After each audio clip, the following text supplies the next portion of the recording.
Who did this to you? Elena's coffee pot exploded against the floor. She couldn't breathe, couldn't move, couldn't think. This stranger Hell's Angels Patch's guard knuckles eyes that had seen death was staring at the bruise she'd hidden for 3 days. Her secret, her shame, her death sentence. Vincent would find out. Vincent always found out. And the last woman who made Vincent angry was buried somewhere no one would ever find. Elena's knees buckled. The diner spun. Every customer was staring. Every eye was watching her unravel. She had 2 choices: lie and die slowly, or tell the truth and die tonight. The stranger was still waiting. Subscribe now. Follow this story to the end. Comment your city. Let me see how far this reaches. Marcus Brennan didn't plan to stop in Cedar Falls. His Harley had other ideas. 3 miles outside town, the engine coughed twice and died. 23 years, this bike never failed him. Not once. Now it sat dead on an empty Montana highway like it had given up on life. You piece of... He kicked it, tried the ignition, nothing. No phone signal, no cars passing, just pine trees and silence. Marcus started pushing. Duh. Rosie's diner looked like it belonged in a photograph from 1962. Marcus leaned his dead Harley against the wall and pushed through the door. The bell chimed, heads turned, eyes widened, conversation stopped. He was used to it. Leather vest, Hell's Angels patches, a face that had been rearranged by fists more times than he could count.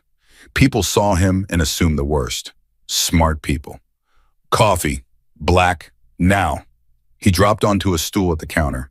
Back to the wall, eyes on the door, old habits. The diner was almost empty. Old couple sharing eggs.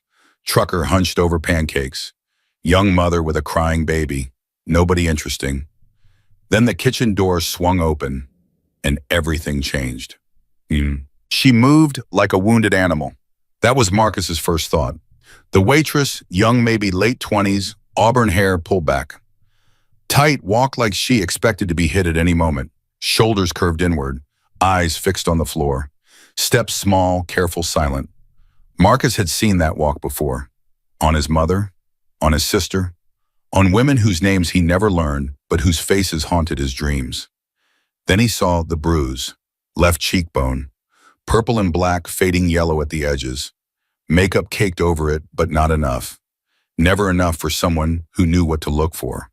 Marcus knew. The waitress approached. Her name tag said Elena.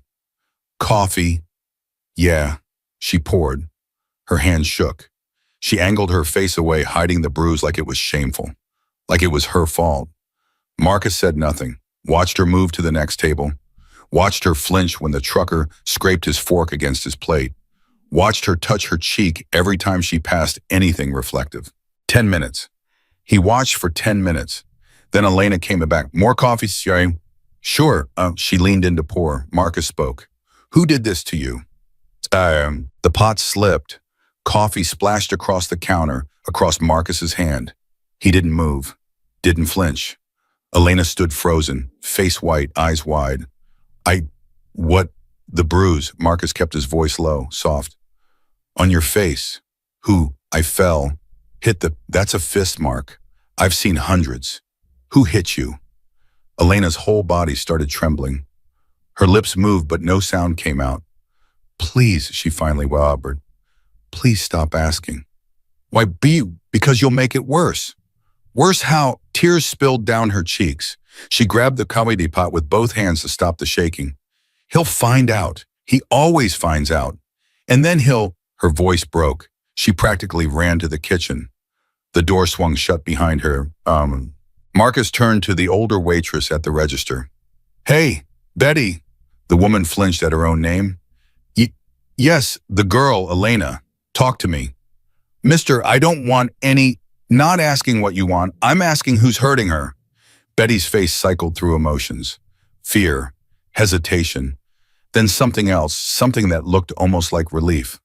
Her husband, she whispered, Vincent Carver. He beats her. Betty didn't answer, didn't need to. Why doesn't she leave? Leave, Betty laughed a bitter, broken sound. Mister, you don't understand how this town works. Explain it. Betty glanced around, lowered her voice even more. Vincent's brother-in-law is Sheriff Duncan. His cousin runs the bank. His uncle sits on the city council. The Carvers built this town. They own it. Every business, every official, every cop, they're all connected. So nobody helps her.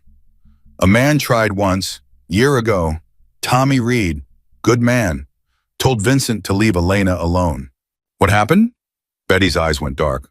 They found Tommy in the river 3 weeks later. Sheriff ruled it suicide. Marcus felt ice spread through his chest. Suicide. That's the official story. Betty's voice dropped to barely a breath. But Tommy Reed was the happiest man in Cedar Falls. Just got engaged, had a baby on the way. And nobody questioned it. Question Vincent Carver. Betty shook her head. Mr. People who question Vincent disappear. That's just how it is. Marcus was quiet for a long moment. Where's his shop? Edge of town, Carver Auto Body. Betty grabbed his wrist. But don't, please. You'll just make things worse for her. For everyone. Marcus looked at her hand, then at her eyes. I'm already involved. He stood, dropped $50 on the counter. Thank you, Betty. He was already walking out the door. Carver Auto Body sat on the edge of town like a tumor. Marcus approached on foot. Casual. Just a guy with a broken bike looking for help. The reception area was clean. Professional. Photos on the wall showed Vincent Carver shaking hands with mayor sponsors. Little league teams cutting ribbons at charity events. Pillar of the community. Monster in plain sight. Can I help you? The receptionist's tired eyes forced smile looked up from her desk. Bike broke down, needed fixed. Mr. Carver handles consultations. One moment, she disappeared through a back door. Marcus waited, counted exits, located cameras, noted the 3 mechanics visible in the garage bays. Footsteps approached. Vincent Carver walked in. Younger than expected. Mid-30s, tall, handsome in a clean-cut, all-American way. The kind of face people trusted automatically. The kind of face that hid monsters. Heard you got bike trouble. Vincent's smile was perfect. Practiced. Where'd you break down? Outside Rosie's diner. Something flickered in Vincent's eyes. There and gone. Rosie's great place. My wife works there, actually. That right. Elena, sweetest woman you'll ever meet. Vincent's smile widened. We've been married 3 years. Best 3 years of my life. Marcus kept his face blank. She seems nice. She is. Quiet, loyal, everything a man could want. Vincent tilted his head slightly. You talked to her, ordered coffee. That's it. Vincent's eyes never left Marcus's face. Well, I'll have my guys tow your bike this afternoon. Should be running by tomorrow. Appreciate it. Marcus turned toward the door. Hey, he stopped. Vincent had moved closer. The friendly mask had slipped, just a crack, revealing something cold underneath. I didn't catch your name. Didn't throw it. Silence stretched between them. You look familiar, Vincent said slowly. We met before. Don't think so. I never forget a face. Never. Marcus turned to face him fully. Let Vincent see what was behind his eyes. The violence, the darkness, the complete absence of fear. Maybe I just have one of those faces. Vincent's expression shifted, calculating, assessing. Well, his voice had hardened. Enjoy Cedar Falls, and be careful. Small towns can be unpredictable for strangers. I've survived worse than small towns. Marcus walked out. He felt Vincent's stare burning into his back all the way to the street. Marcus didn't go to the motel. He found a bench across from the diner, sat down, watched. 3 hours passed. At 6:15 p.m., a black pickup truck pulled into Rosie's parking lot. Vincent Carver stepped out. Through the diner window, Marcus saw Elena's entire body go rigid, saw the color drain from her face, saw her hands start shaking so badly she had to put down the coffee pot. Vincent walked inside. Even through the glass, Marcus could see it, the way Vincent grabbed Elena's arm, the way he smiled while his fingers dug into her flesh, the way Elena's lips moved in what could only be apologies. Vincent leaned close, whispered something in her ear. Elena's face crumpled. Then Vincent kissed her forehead, gentle loving the perfect husband, and walked out. He passed within 5 feet of Marcus. Their eyes met. Vincent smiled. Beautiful evening, friend. He climbed into his truck and drove away. Marcus sat motionless, fists clenched so tight his scarred knuckles went white. Through the window he watched Elena collapse against the counter, watched her shoulders shake with silent sobs, watched Betty rush over helpless. Enough. He'd seen enough. The Pinewood Motel had one thing Marcus needed: a working phone. He dialed it from memory. 2 rings. Yeah, Chains. It's Marcus. Pause. Steel jaw. Where the hell are you? You were supposed to... I need you now. Silence. Talk to me. Found a woman. Husband's been beating her for years. Town's protecting him. Sheriff, judge, everyone's in his pocket. She tries to leave, she dies, just like the last person who helped her. Last person. Man named Tommy Reed. Tried to stand up for her. They found him in the river. Chains exhaled slowly. So you want to what? Play hero. I want to give her a choice. A real one. Marcus, brother, we've talked about this. You can't save everyone. I'm not trying to save everyone. Marcus closed his eyes. His mother's face flashed behind them. Broken, bleeding, begging. Just her. Why this one? What's different? Because nobody saved my mother. Nobody saved my sister. His voice cracked just barely. I've spent 30 years running from that. I'm done running. Long silence. Send me the location, Chains said finally. Ghost and me will be there by morning. Thank you, brother. Marcus, yeah. This husband, how dangerous are we talking? Dangerous enough that people who cross him end up dead. Good to know. We'll pack accordingly. The line went dead. Marcus sat on the edge of the bed staring at nothing. Tomorrow would change everything. He just didn't know how much. 6 a.m. Back at the diner, Elena was already there. Same shift, same broken posture. But something was different. The bruise on her cheek, it was darker, fresher, new swelling around the eye. He hit her again, Marcus realized. Last night, after he saw me watching. His blood turned to ice. Elena approached with coffee. She wouldn't look at him. You need to leave. Not happening. Please, her whisper was desperate. He knows you ask questions. He knows you watched yesterday. He's what? He's going to kill me. Tears spilled down her face. He told me last night, if I talk to you again, if I even look at you, he'll... Her voice broke. Marcus reached across the counter, took her hand, gentle. So gentle. Look at me. She did. I'm not afraid of him. I'm not leaving. And by the time I'm done, you won't have to be afraid anymore either. Why? The word cracked in half. Why do you care? I'm nobody. I'm nothing. You don't even... Because 40 years ago, someone should have asked my mother the same question I asked you. Nobody did. Marcus's voice went rough. She died in that house, alone, beaten to death by a man everyone protected. I was 12. I couldn't save her. Elena stopped breathing. I'm 52 years old, Marcus continued. I've done bad things, hurt people, spent my whole life running from what I couldn't fix. He squeezed her hand. I'm done running, and I'm not letting him hurt you again. Elena stared at him, tears streaming, something shifting behind her eyes. Not just fear anymore, something else. The bell above the door chimed. They both turned. 2 men walked in. Leather vests, Hell's Angels patches, faces carved from granite. Chains Rodriguez, 6 feet of coiled muscle tattoos crawling up his neck, eyes that had seen 3 wars. Ghost Patterson, 6'4", 300 pounds, hands that could crush skulls like eggs. They walked straight to the counter. Brother? Brothers.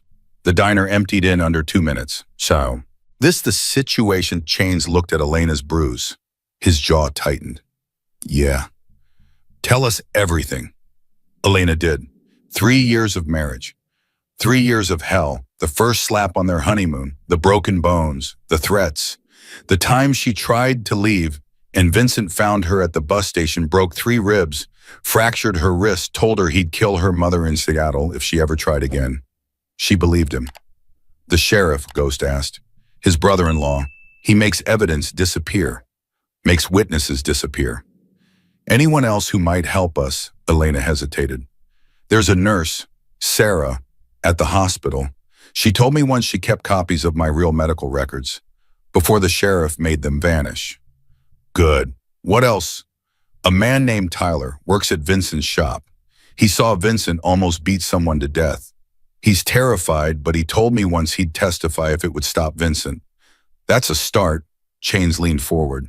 But we need more. We need Vincent on record, confessing.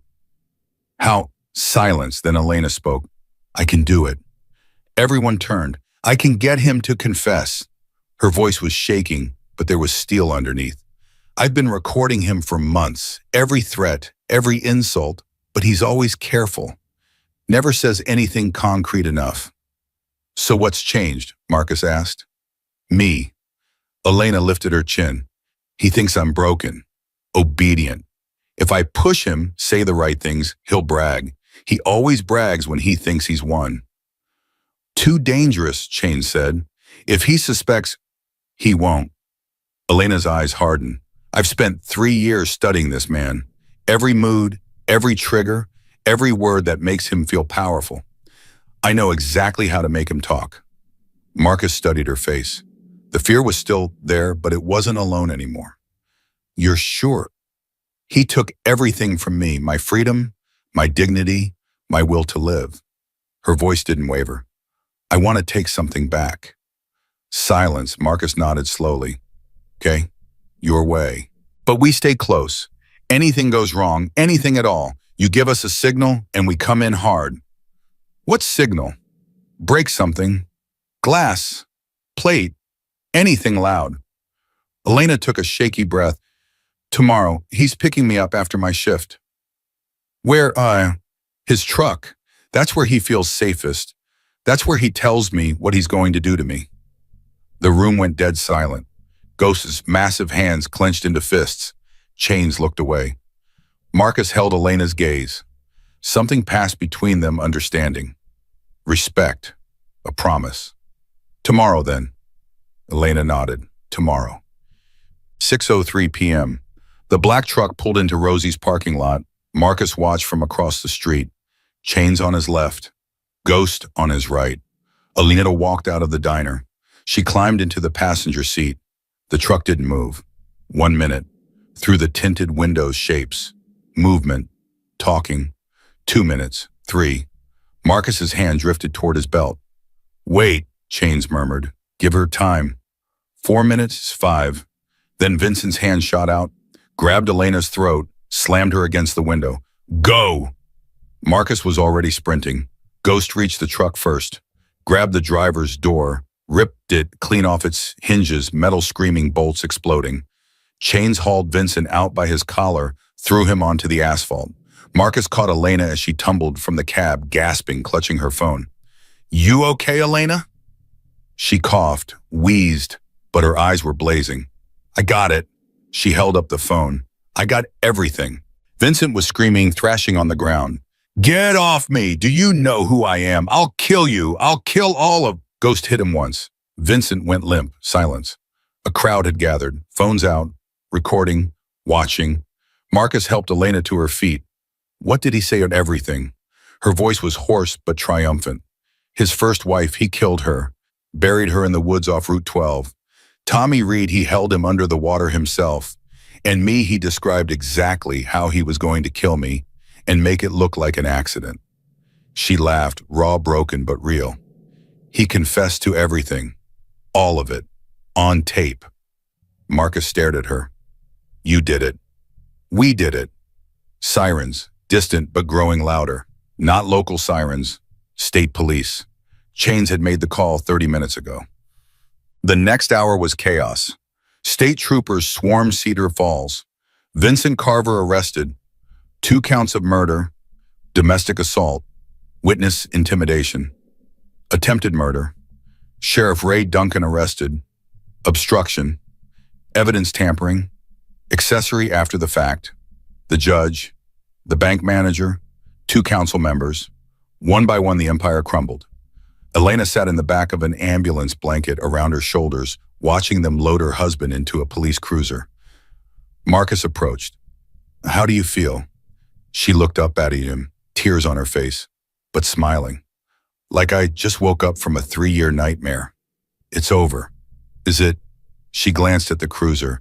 What if he gets out? What if state prosecution, federal oversight, 2 murder charges on tape? Marcus sat beside her. He's never getting out. Elena exhaled a long, shuddering breath that seemed to release years of tension. Why did you stop? She asked quietly. That first morning. Why did you ask me that question? Marcus was silent for a moment. Because I spent 30 years running from ghosts. My mother, my sister, people I couldn't save. He looked at her. I walked into that diner looking for coffee, found something else instead. What a reason to stop running. Elena reached out, took his hand. Her grip was strong. Thank you for seeing me when nobody else would. Thank you for being brave enough to fight back.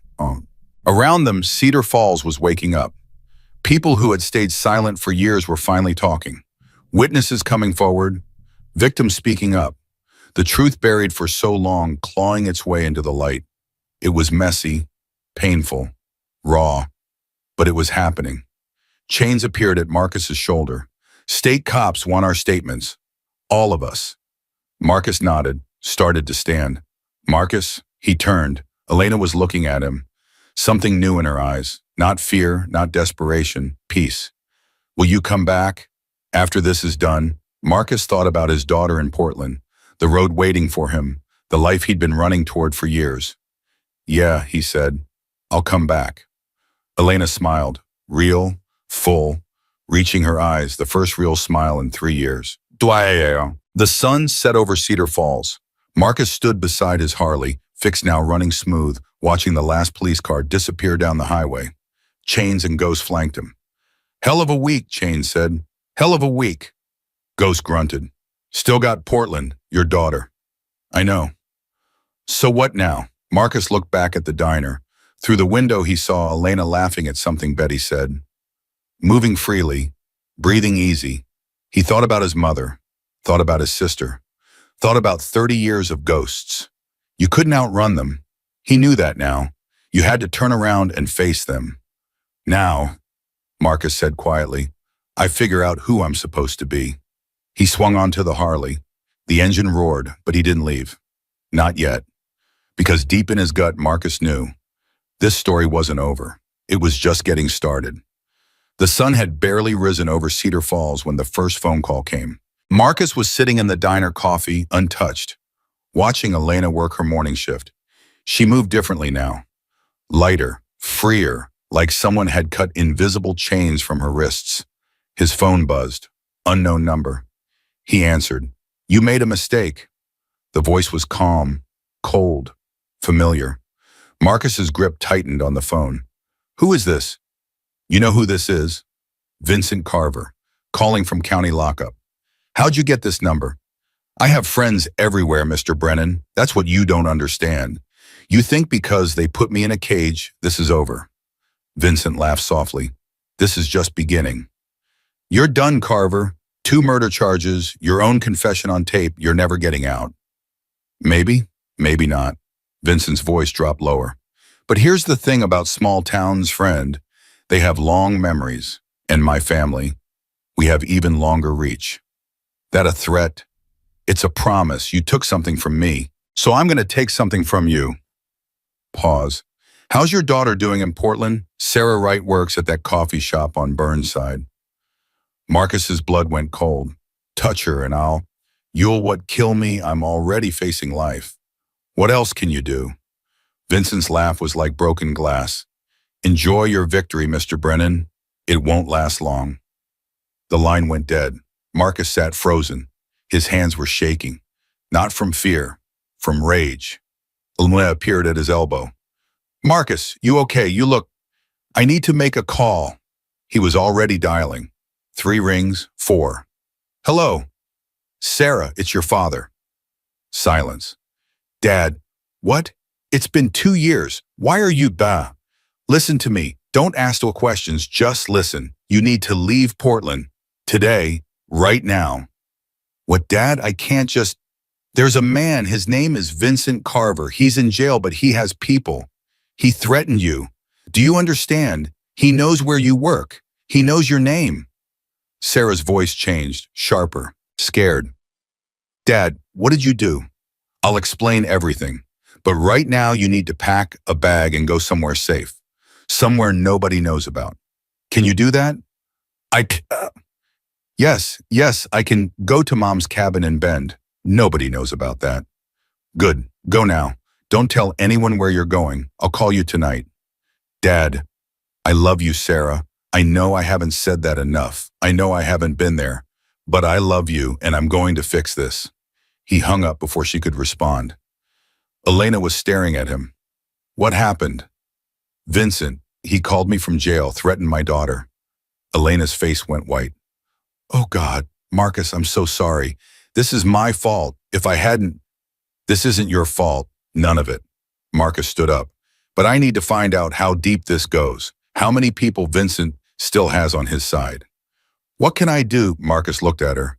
This woman who had survived hell, who had found the courage to fight back, who was standing here offering to help him when she should be running as far from this mess as possible. Stay safe, he said. That's what you can do. Stay close to Betty. Don't go anywhere alone. Marcus, I mean it, Elena. Vincent's behind bars, but his poison is still out there. Until I know who's loyal to him, everyone's a suspect. Elena grabbed his arm. Her grip was stronger than he expected. I'm not hiding anymore. I spent 3 years hiding. I'm done. Their eyes met. Then watch your back, Marcus said quietly, and trust no one. He walked out into the morning light. Behind him, Elena watched him go. Her hands were steady. She wasn't afraid anymore. She was angry. Chains was waiting by the motorcycles when Marcus came out. Trouble. Vincent called me from lockup, threatened my daughter. Chains' expression darkened. How'd he get your number? That's what I need to find out. Marcus pulled out his phone, scrolled through contacts. Someone on the inside is helping him. Someone with access. The sheriff's in custody. His deputies are being investigated. Who else could? His lawyer. Marcus stopped scrolling. Vincent's lawyer. That's who arranged the call. You got a name? No, but I know who does. 20 minutes later, they were standing outside the Cedar Falls Municipal Building. The receptionist, young, nervous, clearly not used to bikers walking into her office, looked up with wide eyes. Can I help you? We need information, Marcus said, about Vincent Carver's legal representation. I'm sorry, that's public record, arraignment documents. Who's representing him? The receptionist hesitated, glanced at the phone like she was thinking about calling security. Chains leaned against the counter, smiled. It wasn't a friendly smile. We'd really appreciate your help, ma'am. 3 minutes later, they had a name. Raymond Cross, attorney at law. Office in Helena, but originally from Cedar Falls. Went to high school with Vincent's father. Old family friend, Chains muttered as they walked out. Perfect. Get Ghost. I want to know everything about this lawyer, where he lives, who he talks to, every case he's ever handled. You think he's the connection? I think he's one of many. Marcus climbed onto his Harley. Vincent said his family has long reach. I want to know exactly how long. By noon, they had answers. Ghost had worked his magic phone calls, computer searches, conversations with people who owed favors. The picture that emerged was worse than Marcus had feared. The Carver family wasn't just connected to Cedar Falls. They were connected to half of Montana. 3 state senators received campaign donations from Carver-owned businesses, Ghost reported. 2 judges, the district attorney's chief of staff, and Raymond Cross. He's represented Carver interests in 17 different lawsuits over the past decade, never lost one. So Vincent's not just some small-town thug, Chain said. He's part of a network. A dynasty, Marcus corrected. 4 generations of money, influence, and buried secrets. How do we fight that? Marcus was quiet for a long moment. We don't fight it, we expose it. How do the recording, Elena's recording, Vincent didn't just confess to murder. He talked about how he gets away with things, the people who protect him, the favors they owe. State police already have that recording. They have a copy. Elena has the original. Marcus pulled out his phone. Elena, I need you to do something for me. Back at the diner, Elena listened to Marcus's request. Her face went pale, then determined. You want me to listen to the whole recording again? I want you to write down everything Vincent said, every name, every reference to anyone who helped him, anyone he mentioned owing him favors. That recording is, Elena's voice caught. There are things on there I never want to hear again. I know, and I'm sorry, but if we're going to tear down his network, we need to know who's in it. Silence. I'll do it, Elena said finally, but I need Betty with me. I can't listen to his voice alone. Whatever you need. Marcus, yeah, thank you for not giving up, for not walking away. I told you, I'm done running. He hung up. 2 hours later, Elena called back. Her voice was shaking, but not from fear, from shock. Marcus, you need to see this. What did you find? Names, dates, everything. She took a ragged breath. Vincent didn't just confess to 2 murders. He talked about 6 more. Marcus felt the ground shift beneath his feet. 6, Yamam, people who crossed the Carver family over the years. Accidents, suicides, overdoses. Vincent laughed about them. Said his father handled some, his uncle handled others. He called it the family business. Jesus, there's more. Elena's voice dropped. He mentioned a judge, Judge Harrison.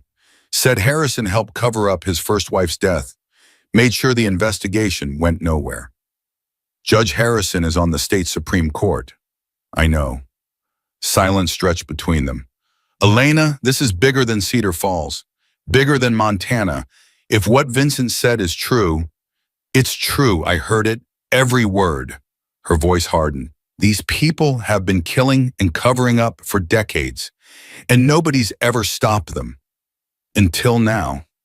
Until now, Marcus hung up and looked at Chains and Ghost. We need to get that information to someone who can use it, someone outside Vincent's reach.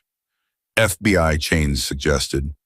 Maybe, but we need to be careful. If the Carvers have people at the state level, they might have federal contacts too. So what do we do? Marcus thought about his daughter, about Elena, about all the people the Carver family had destroyed over the years. We find someone we can trust, someone with nothing to lose and everything to gain from bringing these people down. You got someone in mind? Maybe. Marcus pulled out his phone again. I know a reporter, investigative journalist out of Seattle. She's been digging into corruption cases for 20 years. Never backs down, never sells out. You trust her. I trust her to want the story more than she wants anything else. He dialed. 4 rings. This is Kate Sullivan. Kate, it's Marcus Brennan. Pause. Marcus, the Marcus Brennan Steeljaw. Yeah. Last I heard you were avoiding journalists like the plague. What changed? I've got a story for you, biggest one you'll ever write. I'm listening. Multi-generational crime family. 8 murders covered up. Judges, politicians, law enforcement, all on the payroll.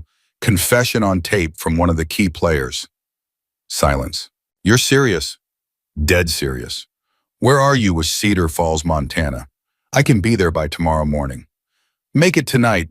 Things are moving fast, and I don't know how long we can keep a lid on this. I'm on my way. She hung up. Marcus looked at his brothers. Now we wait. They didn't have to wait long. 3 hours later, Elena called again. Marcus, someone's outside of the diner. What do you mean, a car, black sedan, been parked across the street for an hour, 2 men inside. They're watching the building. Marcus was on his feet before she finished speaking. Lock the doors. Stay away from the windows. I'm on my way. Marcus, I'm scared. I know, but you're not alone anymore. Remember that. He hung up and grabbed his keys. Go stay here. Wait for the reporter. Change you're with me. 3 minutes later, they were on their bikes racing toward the diner. The black sedan was exactly where Elena described. Tinted windows. No plates. Marcus pulled up directly behind it. Blocked its exit. He walked to the driver's window, knocked on the glass. The window rolled down. 2 men, suits, professional, cold eyes. Can I help you? The driver asked. Yeah, you can tell me why you were watching that diner. Free country. We can park where we want. Let me rephrase. Marcus leaned closer. You can tell me why you're watching that diner, or I can drag you out of this car and ask you in a way you won't enjoy. The passenger reached inside his jacket. Chains appeared at the other window, tapped on the glass with something metallic. I wouldn't, Chains said pleasantly. The passenger's hand froze. We're just doing our job, the driver said carefully. Who hired you? I can't. Marcus reached through the window, grabbed the driver by his tie, pulled him half out of the car. Wrong answer. Raymond Cross, the driver gasped. Cross hired us. He wanted us to watch the woman. Why? I don't know, I swear. He just said, watch her report her movements, who she talks to. Marcus held him there for a long moment, then released him. The driver fell back into his seat, gasping. You're going to get in this car, Marcus said quietly. You're going to drive back to Raymond Cross, and you're going to tell him something for me. What? Tell him Marcus Brennan knows. Tell him I know about the judges, the politicians, the bodies, all of it. Marcus's voice went cold. And tell him if anyone touches Elena or my daughter, I won't bother with courts. I'll come for him personally. The driver's face went white. Do you understand? Yes, I understand. Then go. The sedan peeled out so fast it left rubber on the asphalt. Chains watched it disappear. You just declared war. War was already declared. Marcus turned toward the diner. I'm just letting them know I'm fighting back. Inside, Elena was standing behind the counter, a kitchen knife in her trembling hand. She dropped it when she saw Marcus. They're gone, he said. Cross sent them to watch you. The lawyer? He's working for Vincent, keeping tabs on everyone involved. So what do? We stay together. We watch each other's backs, and we wait for backup. What backup? A reporter, someone who can blow this whole thing wide open. Elena took a shaky breath, then she straightened her shoulders. I'm tired of being afraid, Marcus. I know. I'm tired of looking over my shoulder wondering who's coming for me next. I know. When does it end? Marcus looked at her. Really looked at her. It ends when we end it, when we take everything they have, the money, the connections, the power, and we burn it down. Can we do that? We're going to find out. The bell above the door chimed. They both turned. A woman walked in, mid-40s, sharp eyes, notebook in hand. Kate Sullivan. She looked around the diner, taking in Marcus, Elena, the knife on the counter, the tension in the air. I got here as fast as I could, she said.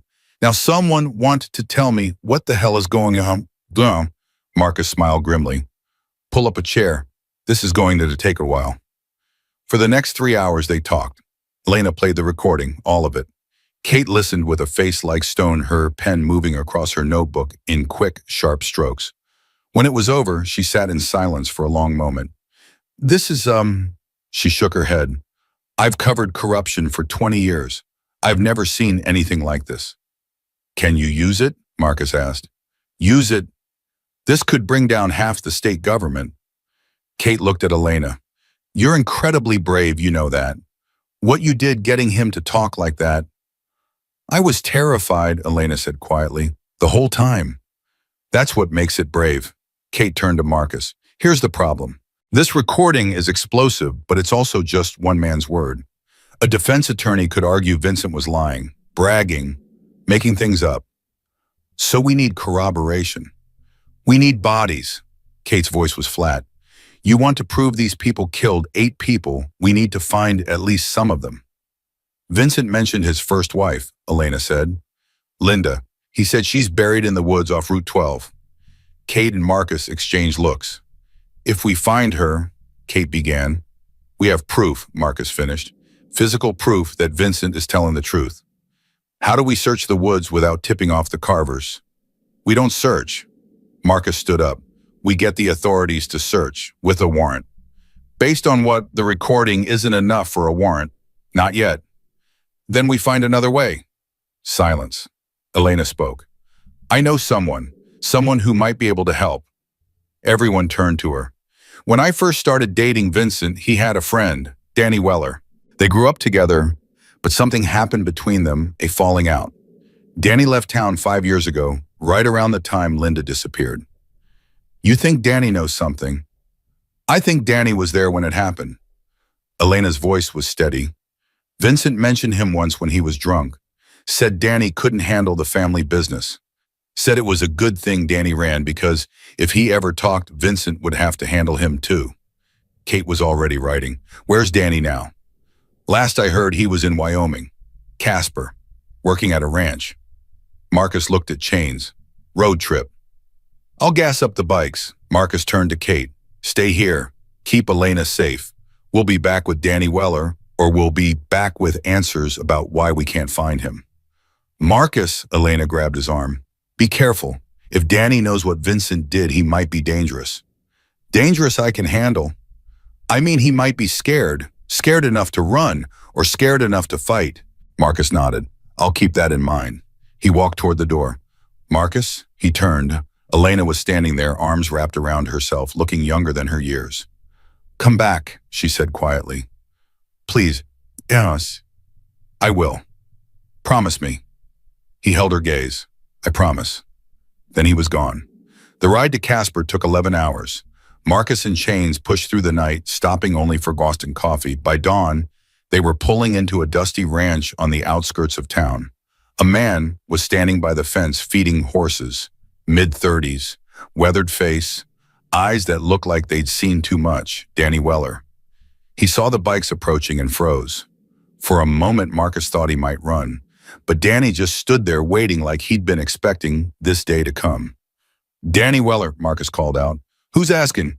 Name's Marcus. I need to talk to you about Vincent Carver. Danny's face went gray. I got nothing to say about Vincent. I think you do. You're wrong. Marcus climbed off his bike. Because Vincent's in jail right now. 2 murder charges, and he's talking Danny. Talking about everything. Everyone. Danny's hands started shaking.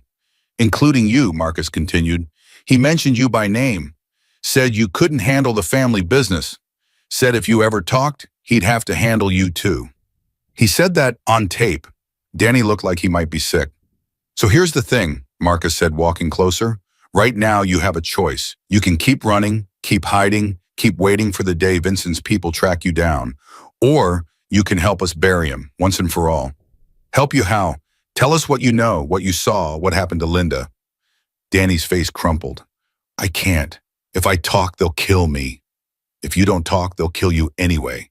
Eventually, once they figure out you're a loose end. You don't understand. Danny's voice was ragged. I was there. I saw what they did to her. I helped them.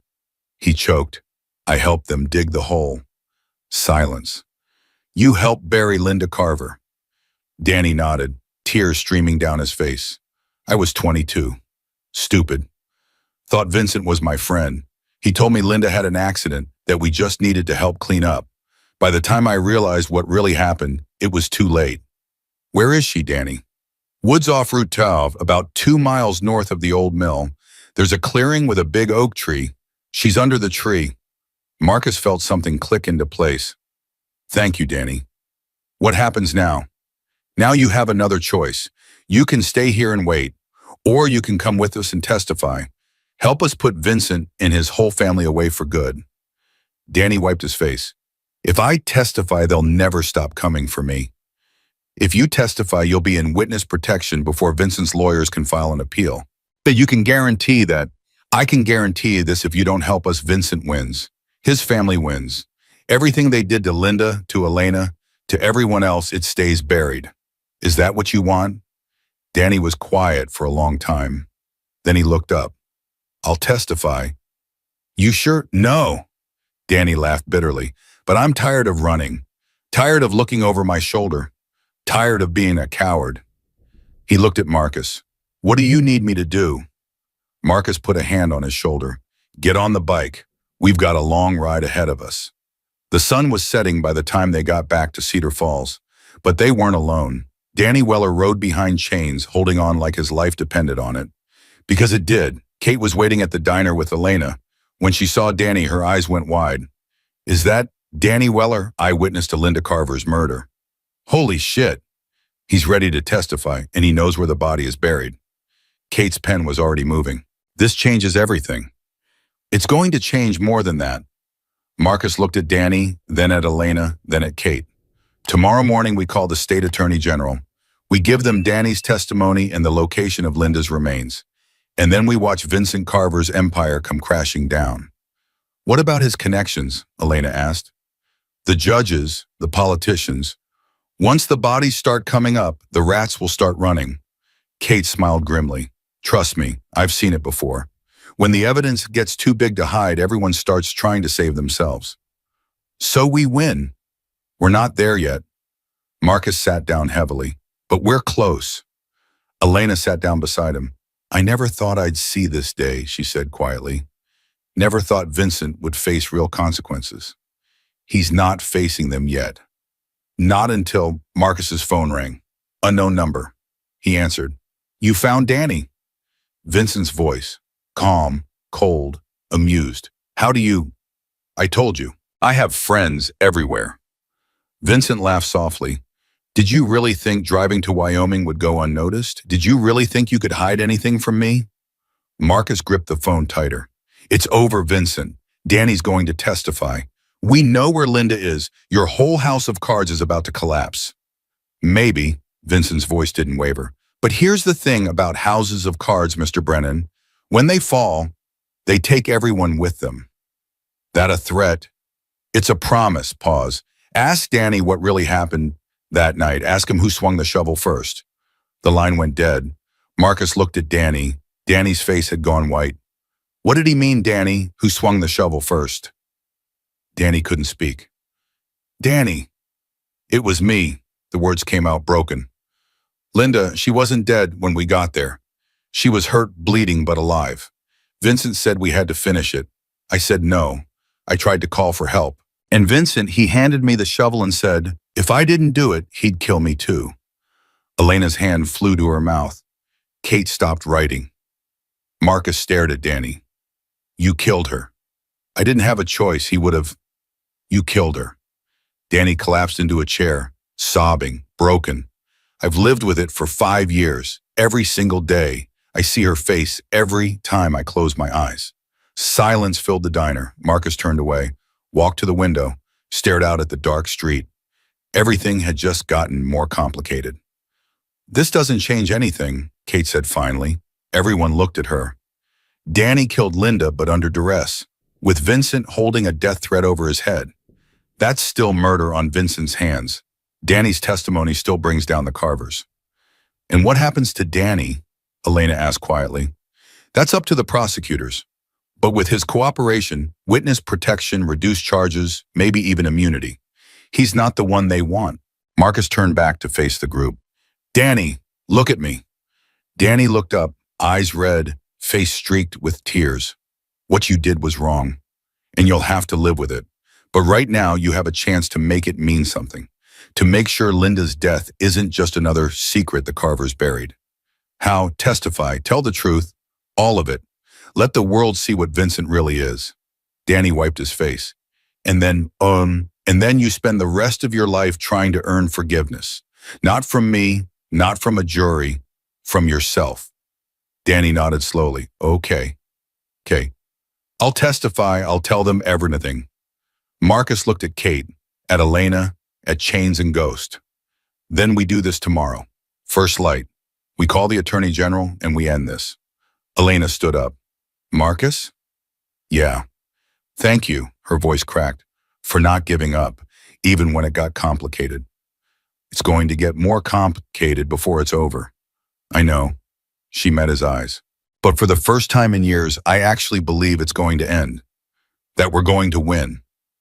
Marcus nodded. Get some rest, all of you. Tomorrow's going to be a long day. He walked to the window again. Outside, the darkness pressed against the glass. Somewhere out there, Vincent Carver was making phone calls, calling in favors, preparing his next move. The battle wasn't over. But for the first time, Marcus believed they might actually win. He just hoped the price wasn't too high. Nobody slept that night. Marcus sat by the window watching the empty street running scenarios through his head. Every few minutes he'd check his phone.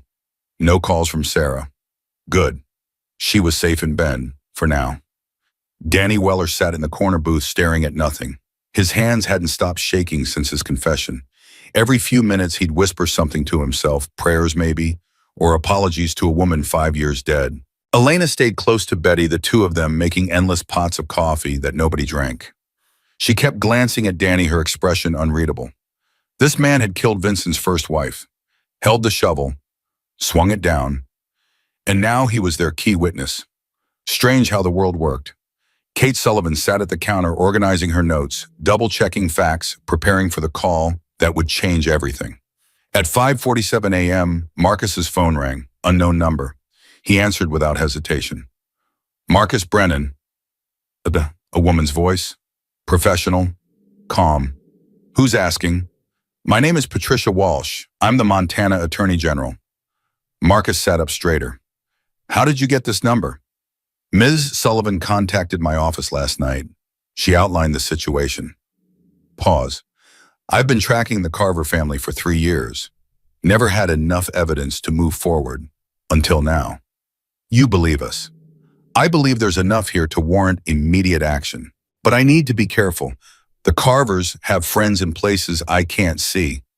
If we move too fast, evidence disappears, witnesses vanish. Danny Weller is here. He's ready to testify. I know, that's why I'm calling personally.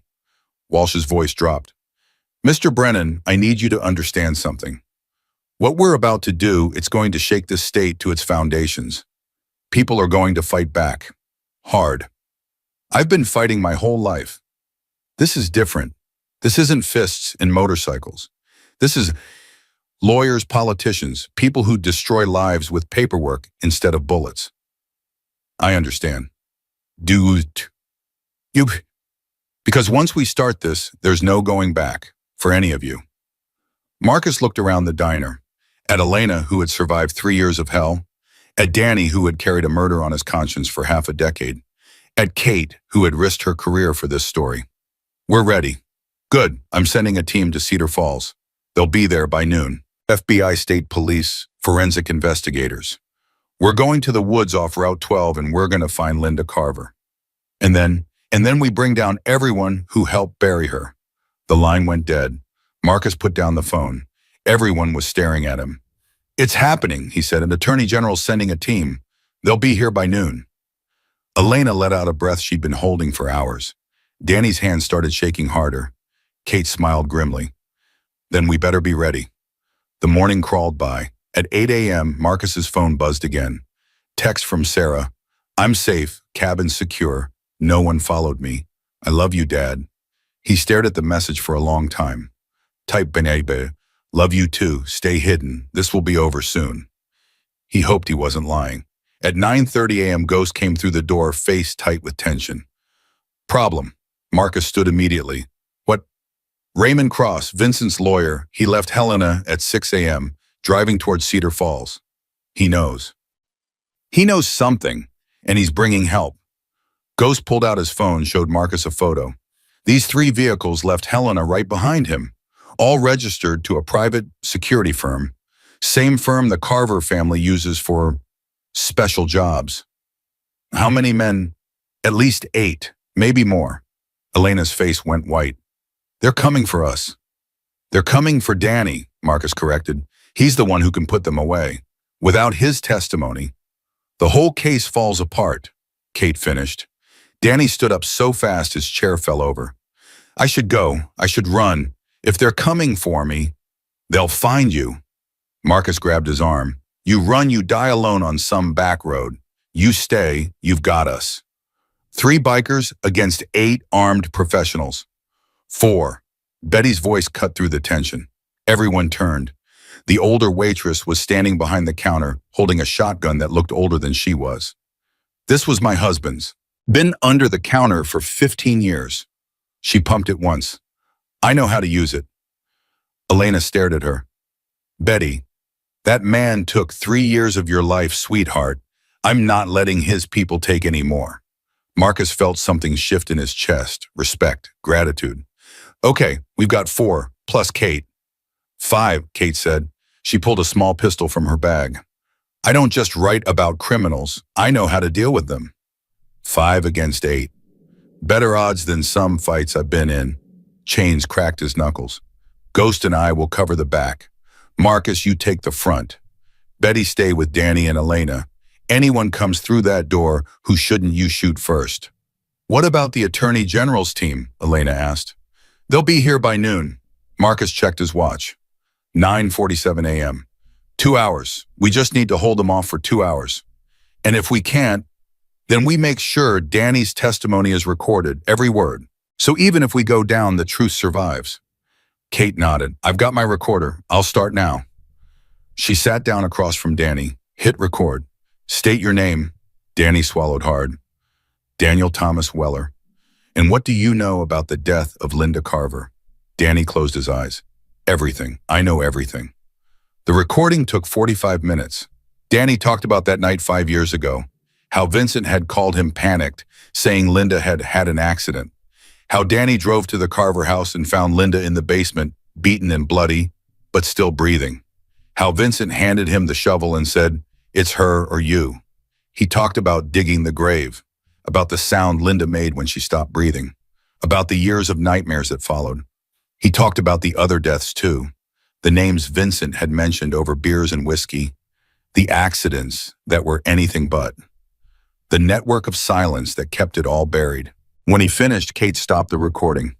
This is enough to bring down the entire family.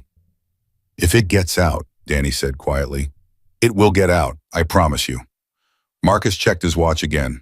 10:52 a.m., just over an hour until the cavalry arrived. Contact, Ghost's voice came from the back.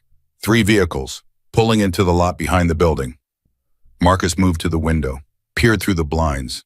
A black SUV had parked across the street. 2 men in suits sat inside watching. They're surrounding us. Elena grabbed his arm. What do we do? We wait. They won't move in broad daylight. Too many witnesses. How do you know? Because if they wanted us dead already, we'd be dead. As if on cue, the diner's phone rang. Betty answered, listened. Her face went pale. It's for you, she said to Marcus. Someone named Cross. Marcus took the phone. Mr. Brennan, we need to talk. Talk. In person. I'm parked outside. I'm going to walk in, alone. No weapons. I just want to have a conversation. Why would I agree to that? Because I'm going to offer you a deal, one that benefits everyone. Not interested. Hear me out first. If you still want to fight after we talk, we'll fight. But I think you'll want to hear what I have to say. Marcus considered, looked at Chains, who shook his head firmly. 5 minutes, Marcus said.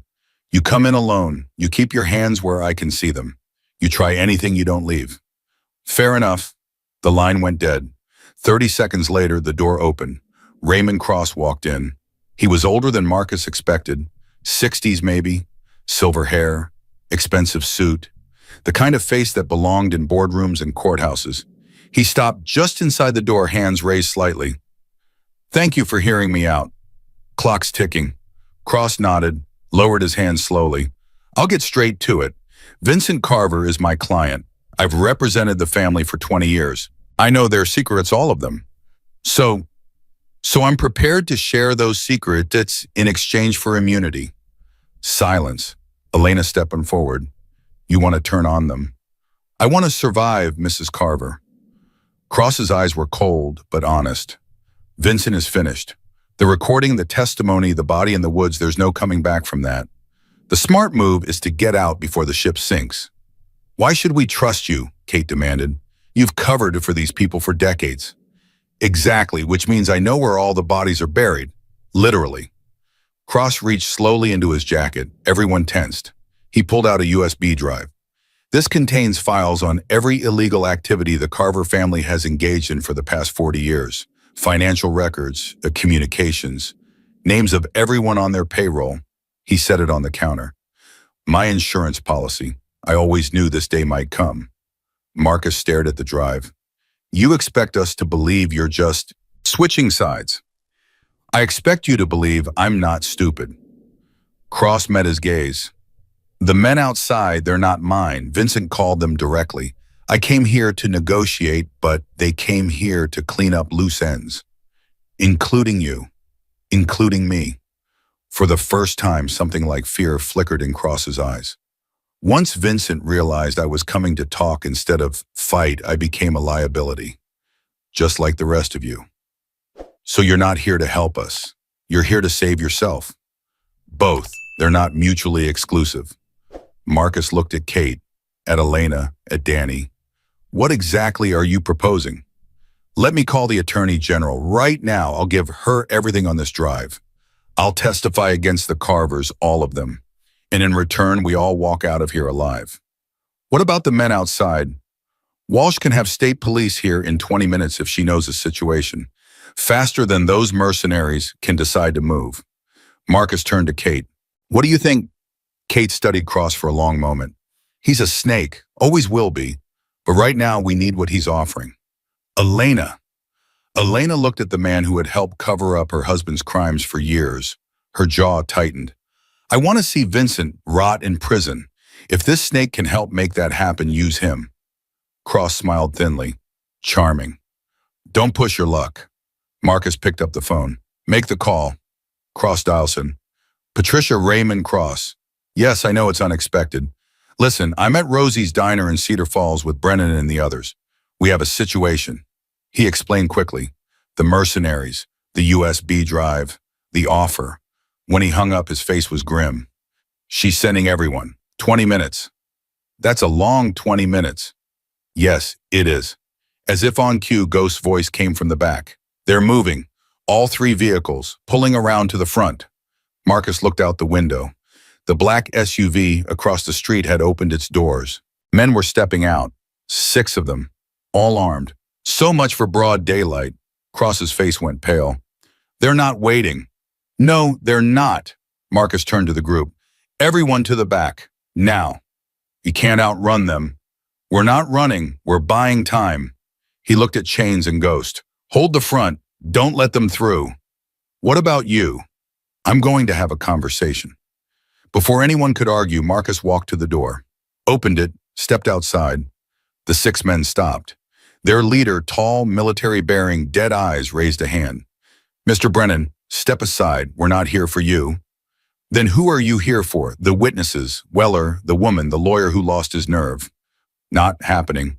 It's not a request. Marcus stepped forward. One step, then another. You know who I am. Hell's Angel, former enforcer, killed 3 men in '97, beat charges on a technicality. The leader smiled coldly.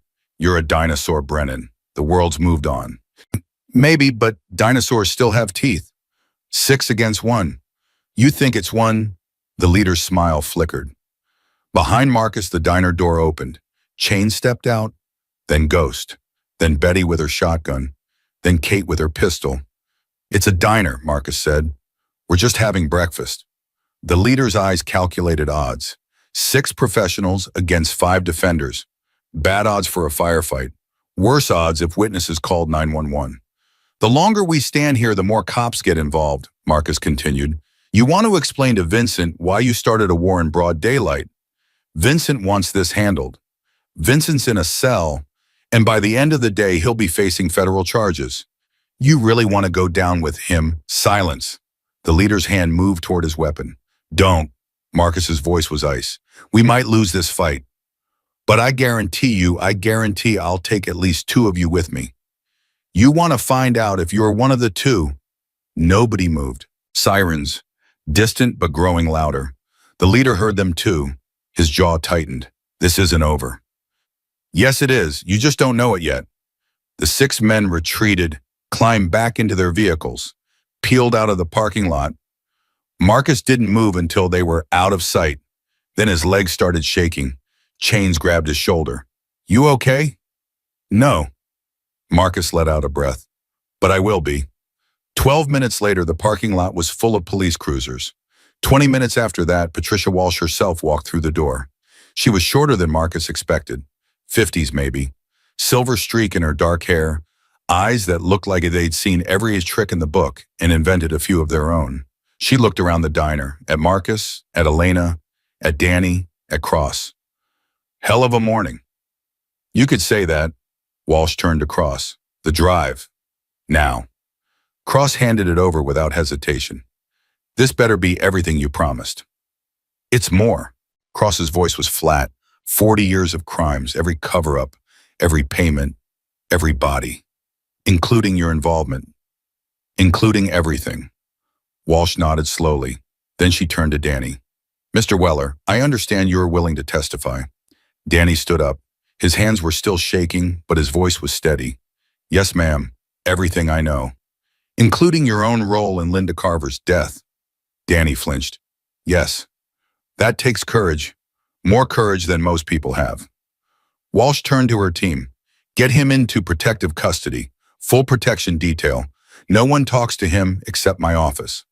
As they led Danny away, he stopped in front of Elena. I'm sorry for what I did, for what I didn't do. Elena looked at him for a long moment.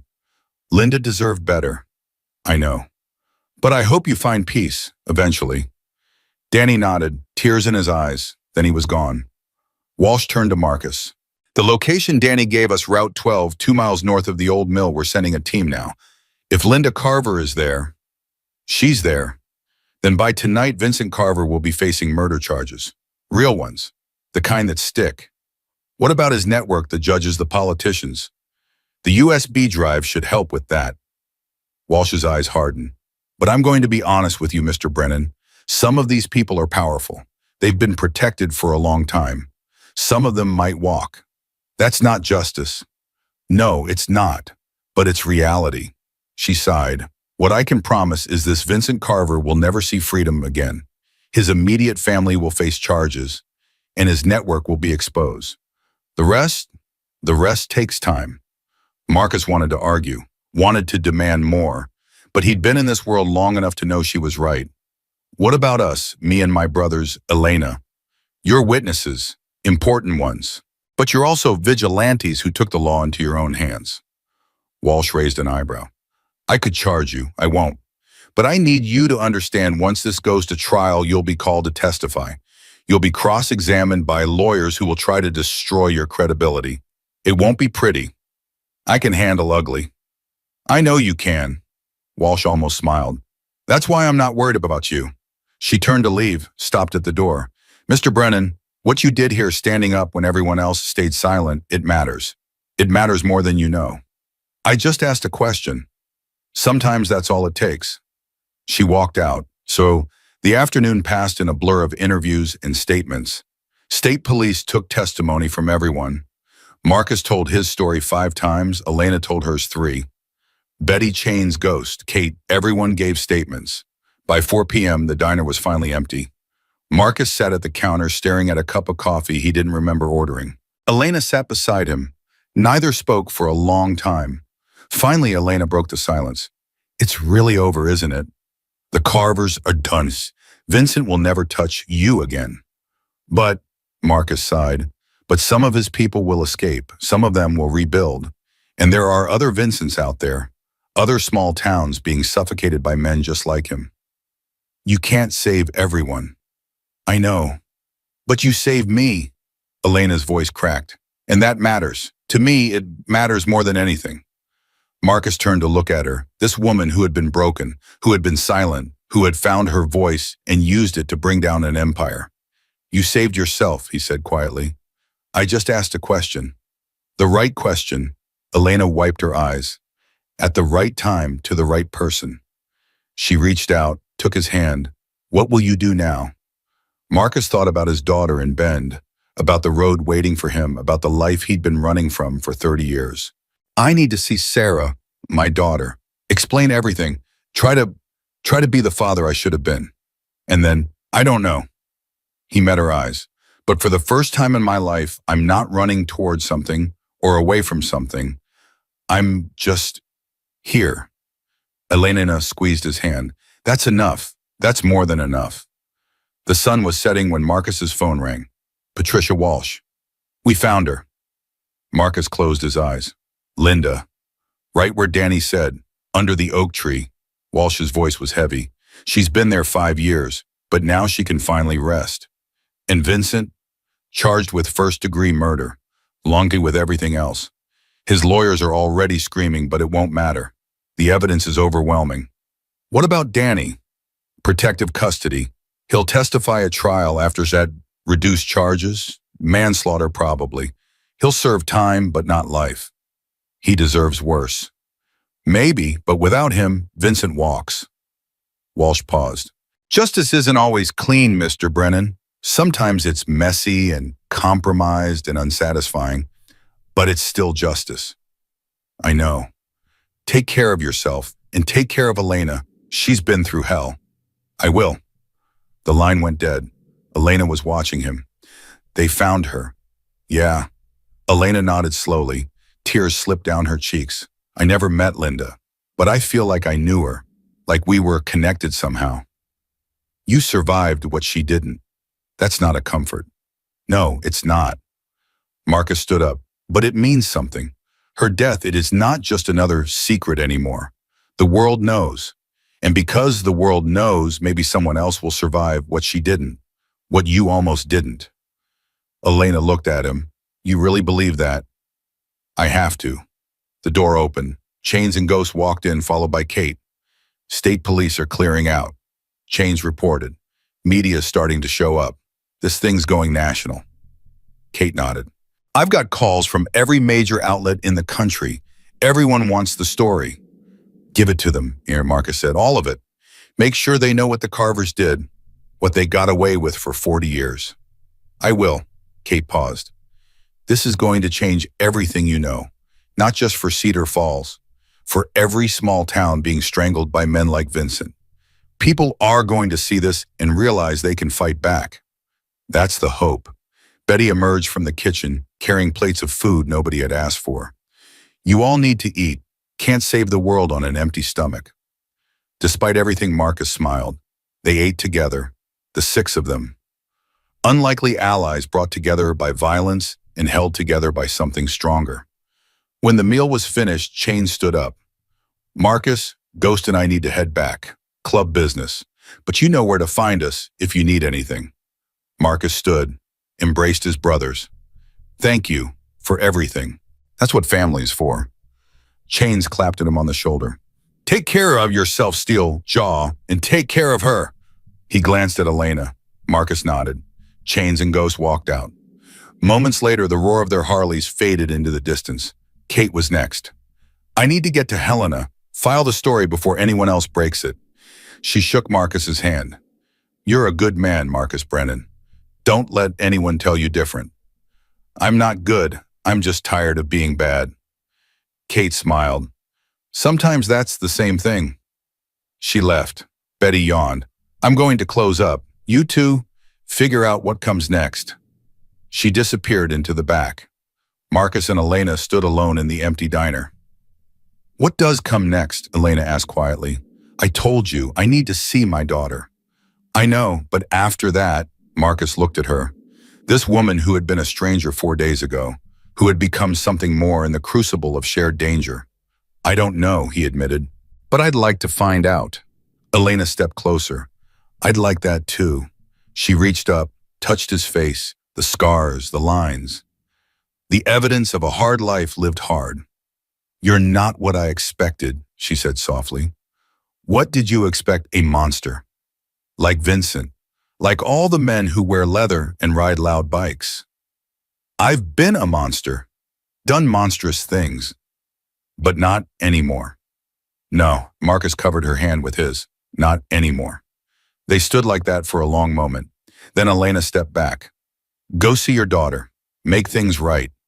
And you, I'll be here, rebuilding, figuring out who I am without Vincent's shadow over me. She smiled a real smile, full and warm. Come back when you are ready. I'll be waiting. Marcus nodded. He walked to the door, stopped. Elena. Yes. Thank you. For what? For being brave enough to let me help. Elena's eyes glistened. Thank you for asking. Marcus stepped outside. His Harley sat waiting in the parking lot, chrome gleaming in the fading light. He climbed on, started the engine. For 30 years, this bike had been his escape, his way of running from everything he couldn't face. Now it was just transportation, a way to get from here to there, from who he was to who he might become. He pulled out of the lot, headed north, toward Bend, toward his daughter, toward a future he couldn't see but wasn't afraid of anymore. Behind him, the lights of Cedar Falls faded into the darkness. But Elena's words stayed with him. Come back when you're ready. I'll be waiting. For the first time in 30 years, Marcus Brennan had something worth coming back to. The road to Ben took 6 hours. Marcus rode through the night, stopping only once for gas. His mind kept drifting back to Cedar Falls, to Elena standing in the doorway of the diner, to the promise in her eyes. Come back when you're ready. He wasn't sure he'd ever be ready, but for the first time he wanted to try. The cabin appeared through the trees just after midnight, small, isolated. A single light glowing in the window. Marcus killed the engine, sat in the darkness for a long moment. 23 years since he'd held his daughter. 23 years of missed birthdays, missed graduations, missed everything that mattered. Now he was here, and he had no idea what to say. The front door opened. Sarah stood silhouetted in the light, 30 years old. Her mother's eyes, her father's stubborn jaw. Neither of them moved. You came, she said finally. I said I would. You've said a lot of things over the years. The words hit like a punch. Marcus deserved them. I know. Sarah stepped onto the porch, crossed her arms. Mom called me, told me what's happening, said you got involved in something dangerous. I did. She said people might come after me because of you. They might. And you thought the solution was to make me hide in a cabin in the middle of nowhere. I thought the solution was to keep you alive. Sarah laughed. It wasn't a happy sound. That's your answer to everything, isn't it? Run, hide, disappear.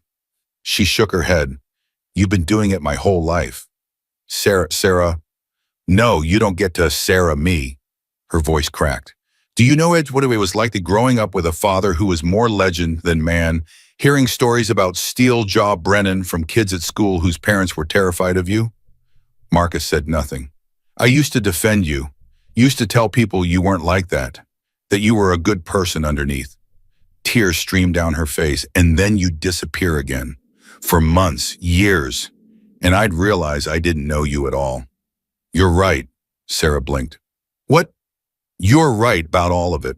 Marcus's voice was rough. I was a coward. I told myself I was protecting by staying away, but the truth is I didn't know how to be a father. Didn't know how to be anything except what I was. And what were you? A monster. The word hung in the air. I did things, Sarah. Things I can't take back. Things that would make you hate me even more than you already do. I don't hate you. You should. Maybe. Sarah wiped her face. But I don't. I hate what you did. I hate who you were, but I don't hate you. Marcus felt something break inside him.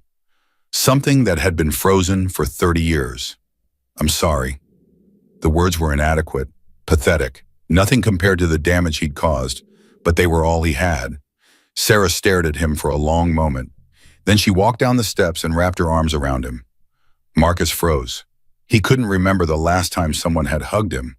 Couldn't remember the last time he'd let them. I'm so sorry, he whispered into her hair. For everything. For all of it. I know. I can't fix it. Can't make up for 23 years. I know that too. She pulled back, looked at him with her mother's eyes. But you can start. Right now, tonight. Well, tell me the truth. All of it. No more secrets, no more disappearing. Her voice hardened. Tell me who you really are. And then maybe we can figure out what comes next. Marcus nodded slowly. Okay. They went inside, and Marcus told his daughter everything. The conversation lasted until dawn. He told her about his childhood, about his mother beaten to death when he was 12, about his sister who suffered the same fate at the hands of a different man, about the rage that had consumed him ever since. He told her about the Hells Angels, the violence, the crimes, the men he'd hurt and the ones he'd killed. He didn't soften it, didn't make excuses. He told her about Cedar Falls, about Elena, about the question that had changed everything. When he finished, Sarah sat in silence for a long time. That woman, Elena, you care about her. I barely know her. That's not what I asked. Marcus hesitated. Yeah, I care about her. Why, because she survived something that should have destroyed her, because she found the courage to fight back when everyone told her to stay silent. He paused. Because when I look at her, I see all the people I couldn't save. And I think maybe this time I got it right. Sarah studied his face. You're different. What do you mean? The stories I heard about you, the man everyone was afraid of. That's not who's sitting in front of me right now. She tilted her head. What changed? Marcus thought about it. I stopped running. That's simple. No, nothing about it was simple. He met her eyes. But I realized something. You can't outrun your ghosts. The only way forward is to turn around and face them. And that's what you did in Cedar Falls. I started to. I don't know if I'll ever finish. Sarah reached across the table, took his hand. I want to meet her. What? Elena, I want to meet her. Marcus blinked. Why? Because she did something I couldn't do. She made you stop running. Sarah squeezed his hand. Anyone who can do that deserves to meet your daughter. For the first time in longer than he could remember, Marcus smiled. I think she'd like that. His phone buzzed. Unknown number. Marcus's smile faded. Hello. Mr. Brennan, we need to talk. Patricia Walsh, the Attorney General. What's wrong? Vincent Carver died 2 hours ago. Marcus felt the floor drop out from under him. What? Prison infirmary, official cause is cardiac arrest. Walsh's voice was tight. Unofficial cause is a lot more complicated. Someone killed him. That's what we're trying to determine. He was found in his cell this morning. No signs of struggle, no evidence of foul play, but the timing is suspicious. Well, suspicious how? He was scheduled to testify tomorrow against his own family, against everyone who helped cover up his crimes, and Marcus's grip tightened on the phone. He was going to flip. His lawyers approached us 2 days ago. Vincent saw the writing on the wall. With Linda's body recovered and Danny's testimony locked in, he was facing life without parole. His only play was to cooperate.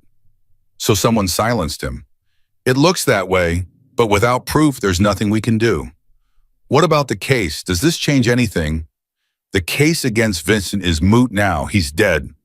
Walsh exhaled heavily. But the case against his network, the judges, the politicians, everyone who helped him, that's still very much alive. If anything, this proves how far they'll go to protect themselves. They killed their own man. They killed a liability. That's different. Marcus felt sick. What do you need from me? Nothing right now. But you should know the people who did this are still out there, and they're scared. Scared people do desperate things. You think they'll come after the witnesses. I think they'll come after anyone who can hurt them. You, Elena, Danny Weller, you're all potential targets. Danny's in protective custody. For now, but resources are limited. Eventually he'll have to testify in open court. His identity will become public. Marcus thought about Elena, alone in Cedar Falls, rebuilding her life, exposed. I need to go back. Mr. Brennan, I need to make sure she's safe. I understand, but be careful. These people have already killed to protect themselves. They won't hesitate to do it again. The line went dead. Sarah was staring at him. What happened? Vincent's dead. Someone killed him in prison. Oh my God. His people, they're cleaning up loose ends. Marcus stood up. I need to go back to Cedar Falls. Now. Right now, Elena's alone. If they're going after her witnesses, watch me on. Dad, Sarah grabbed his arm. You just got here. I know, and I'm sorry, but stop apologizing. That's not what I mean. Sarah's eyes were fierce. I'm coming with you. What? No, absolutely not. You said these people might come after me too. So what's safer, staying here alone or being with you? Sarah, you said you wanted to start over, be a real father. She lifted her chin. Real fathers don't leave their daughters behind when there's danger. Marcus wanted to argue, wanted to protect her by pushing her away like he'd done his whole life. But she was right. Fine, but you do exactly what I say, no arguments. When have I ever argued with you? Despite everything, Marcus almost laughed. Pack a bag, we leave in 10 minutes. The ride back to Cedar Falls took 5 hours. Marcus pushed the speed limit, the whole way, Sarah's arms tight around his waist. Neither of them spoke. The wind and the engine said everything that needed to be said. They pulled into Cedar Falls just after noon. The town looked different. State police cruisers everywhere. News vans parked on every corner. A helicopter circling overhead. Marcus headed straight for the diner. Elena was behind the counter when he walked in. She looked up, and her face lit up in a way that made his chest hurt. Then she saw Sarah. "You're back." Elena's voice was cautious now, uncertain. "I'm back." Marcus gestured to his daughter. "Elena, this is Sarah, my daughter." Elena's eyes widened. "Your daughter. She wanted to meet you." Sarah stepped forward, extended her hand. "My dad doesn't talk much, but when he does, he talks about you." Elena shook her hand slowly. "He does?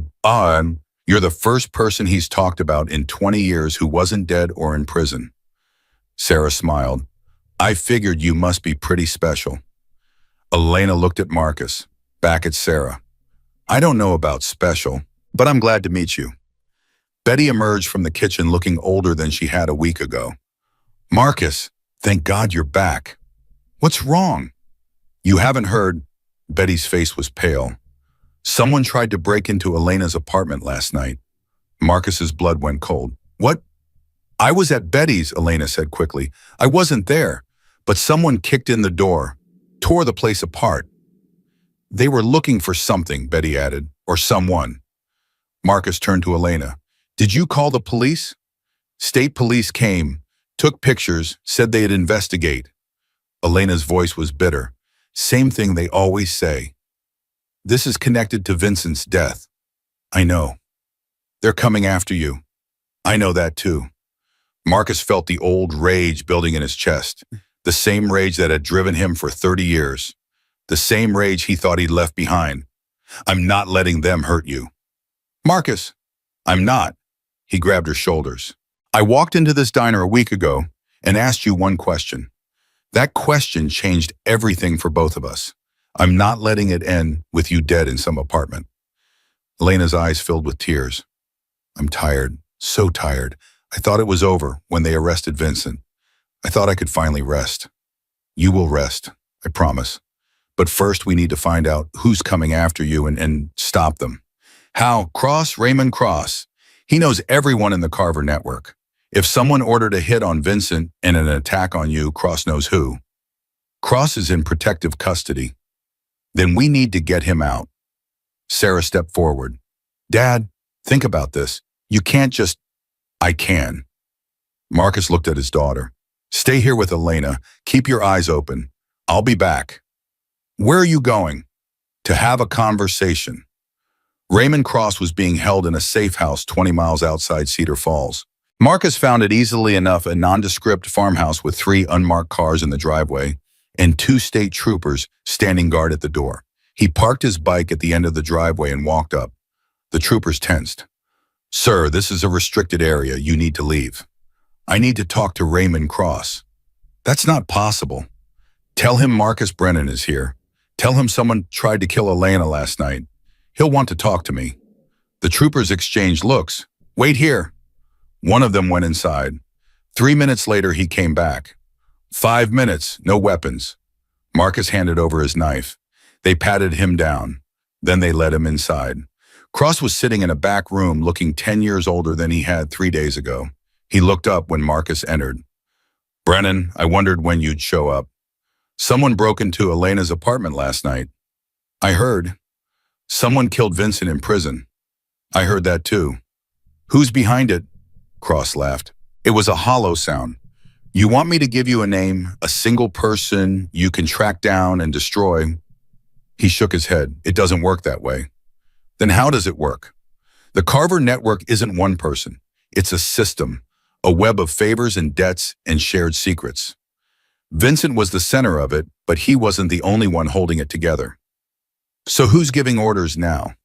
Cross was quiet for a long moment. "His father." Marcus felt a chill run down his spine. "Vincent's father is alive. William Carver, 83 years old, lives in a nursing home in Helena." Cross's voice was flat. "Everyone thinks he's senile, harmless. The truth is he's been running things from behind the scenes for years. An 83-year-old is ordering hits from a nursing home.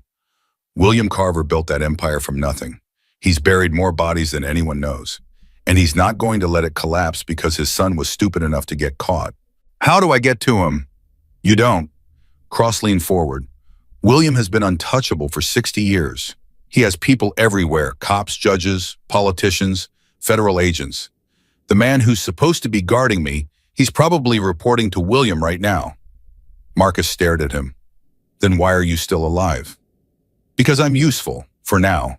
William knows I have information that could hurt him. He's waiting to see which way I jump, cooperate with the prosecution, or come back into the fold. And which way are you jumping? Cross met his eyes. I don't know yet. Vincent is dead. His network is collapsing. You really think you can go back? I think I have no good options. Just bad ones and worse ones. Marcus leaned across the table. Here's another option. Help me take down William Carver. Cross laughed again. You're insane. Maybe, but think about it. William is going to kill you eventually. Once the trial is over, once you've served your purpose, you're a liability. Just like Vincent. Just like everyone else. Who knows too much. So what are you proposing? Give me everything you have on William. His people. His operation. Where the bodies are buried. Marcus's voice was hard. Help me destroy him, and I'll make sure you survive. How can you guarantee that? I can't, but I'm your best chance. Marcus stood up. You have 24 hours to decide. After that, I'm going after William, with or without you. He walked out. Behind him, Cross sat in silence, weighing his options. Bad ones and worse ones, just like always. Marcus called Chains on the ride back. I need information.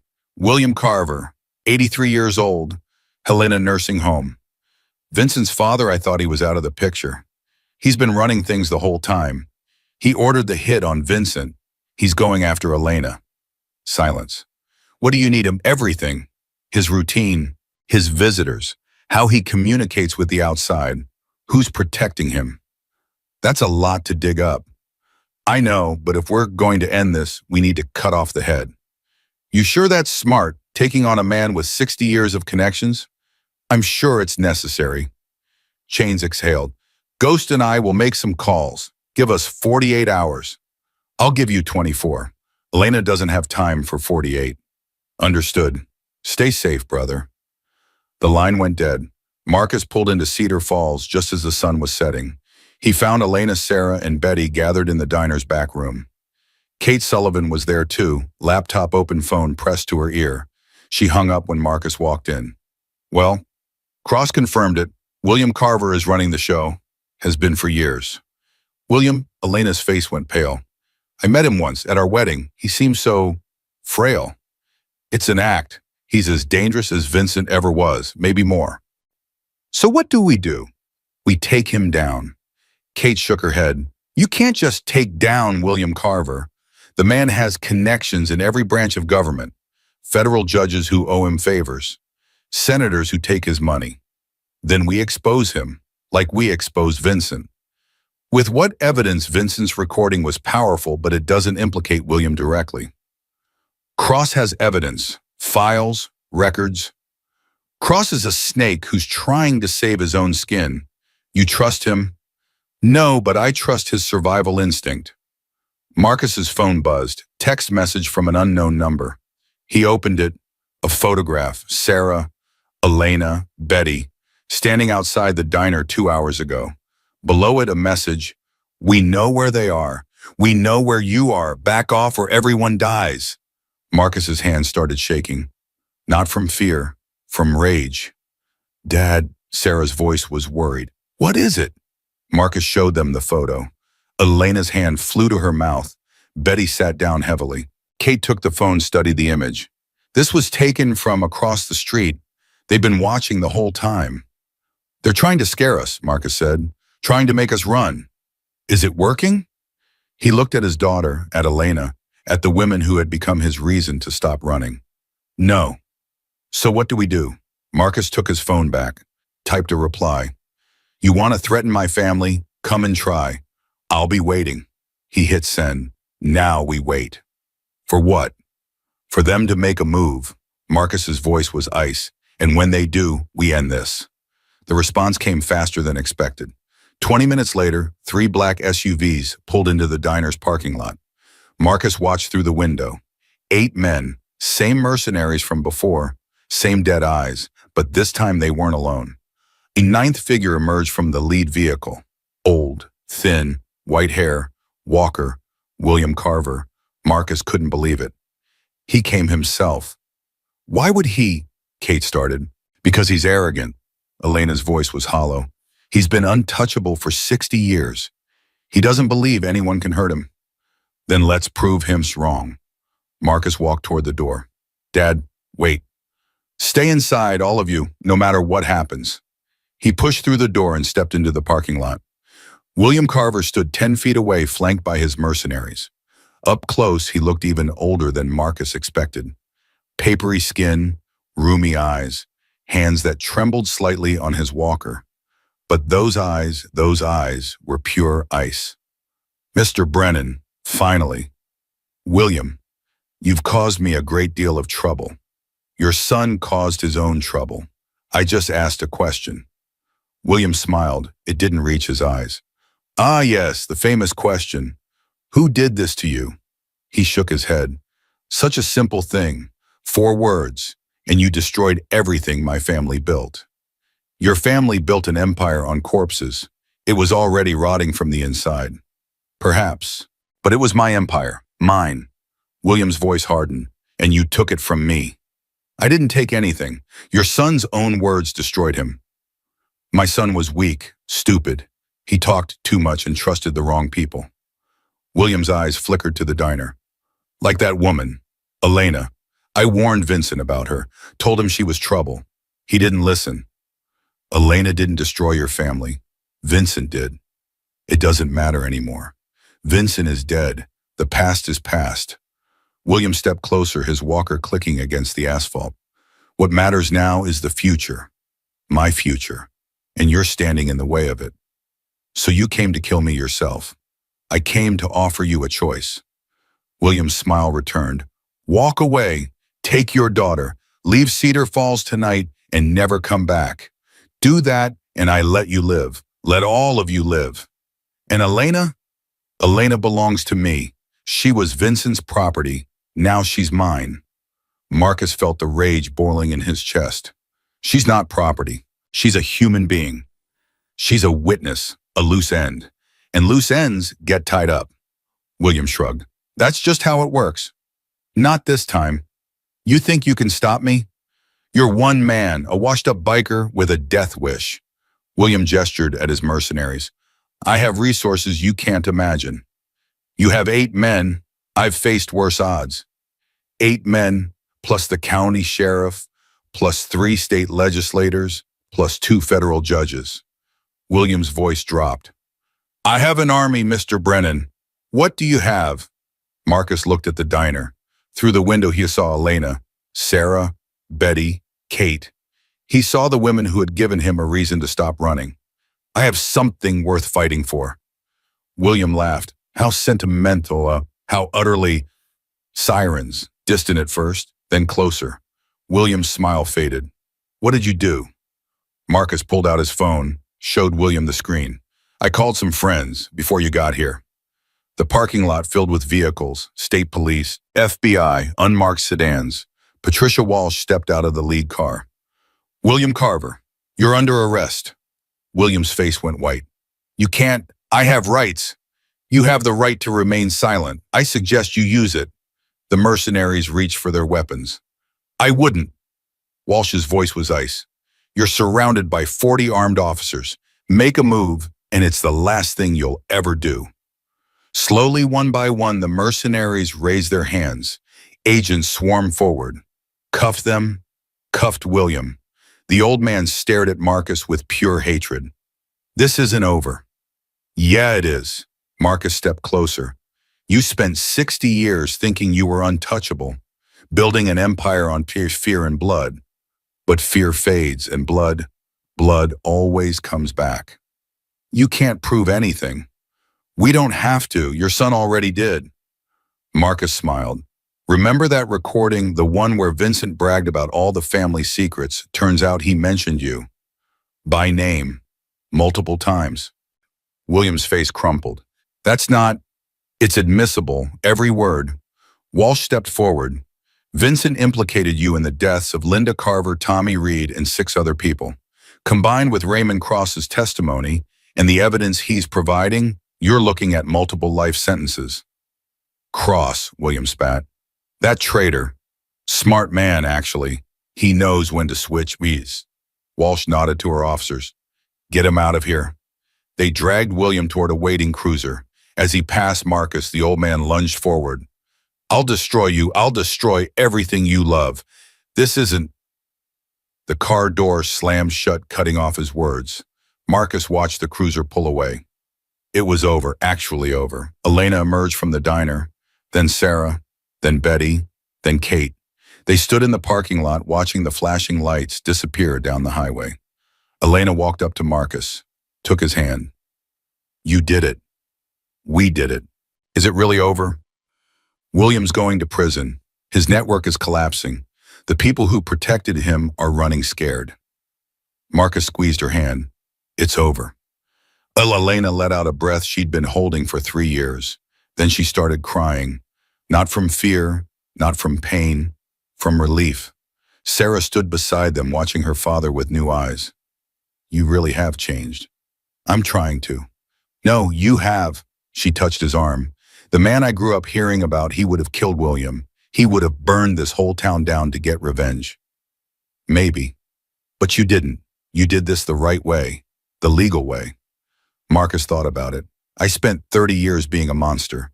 Thought that was all I knew how to be. He looked at Elena, at his daughter. Turns out I was wrong. Kate Sullivan walked over, phone in hand. The story's going national. Every major outlet is covering the arrest. Good. William Carver is going to be the most hated man in America by morning. Even better. Kate hesitated.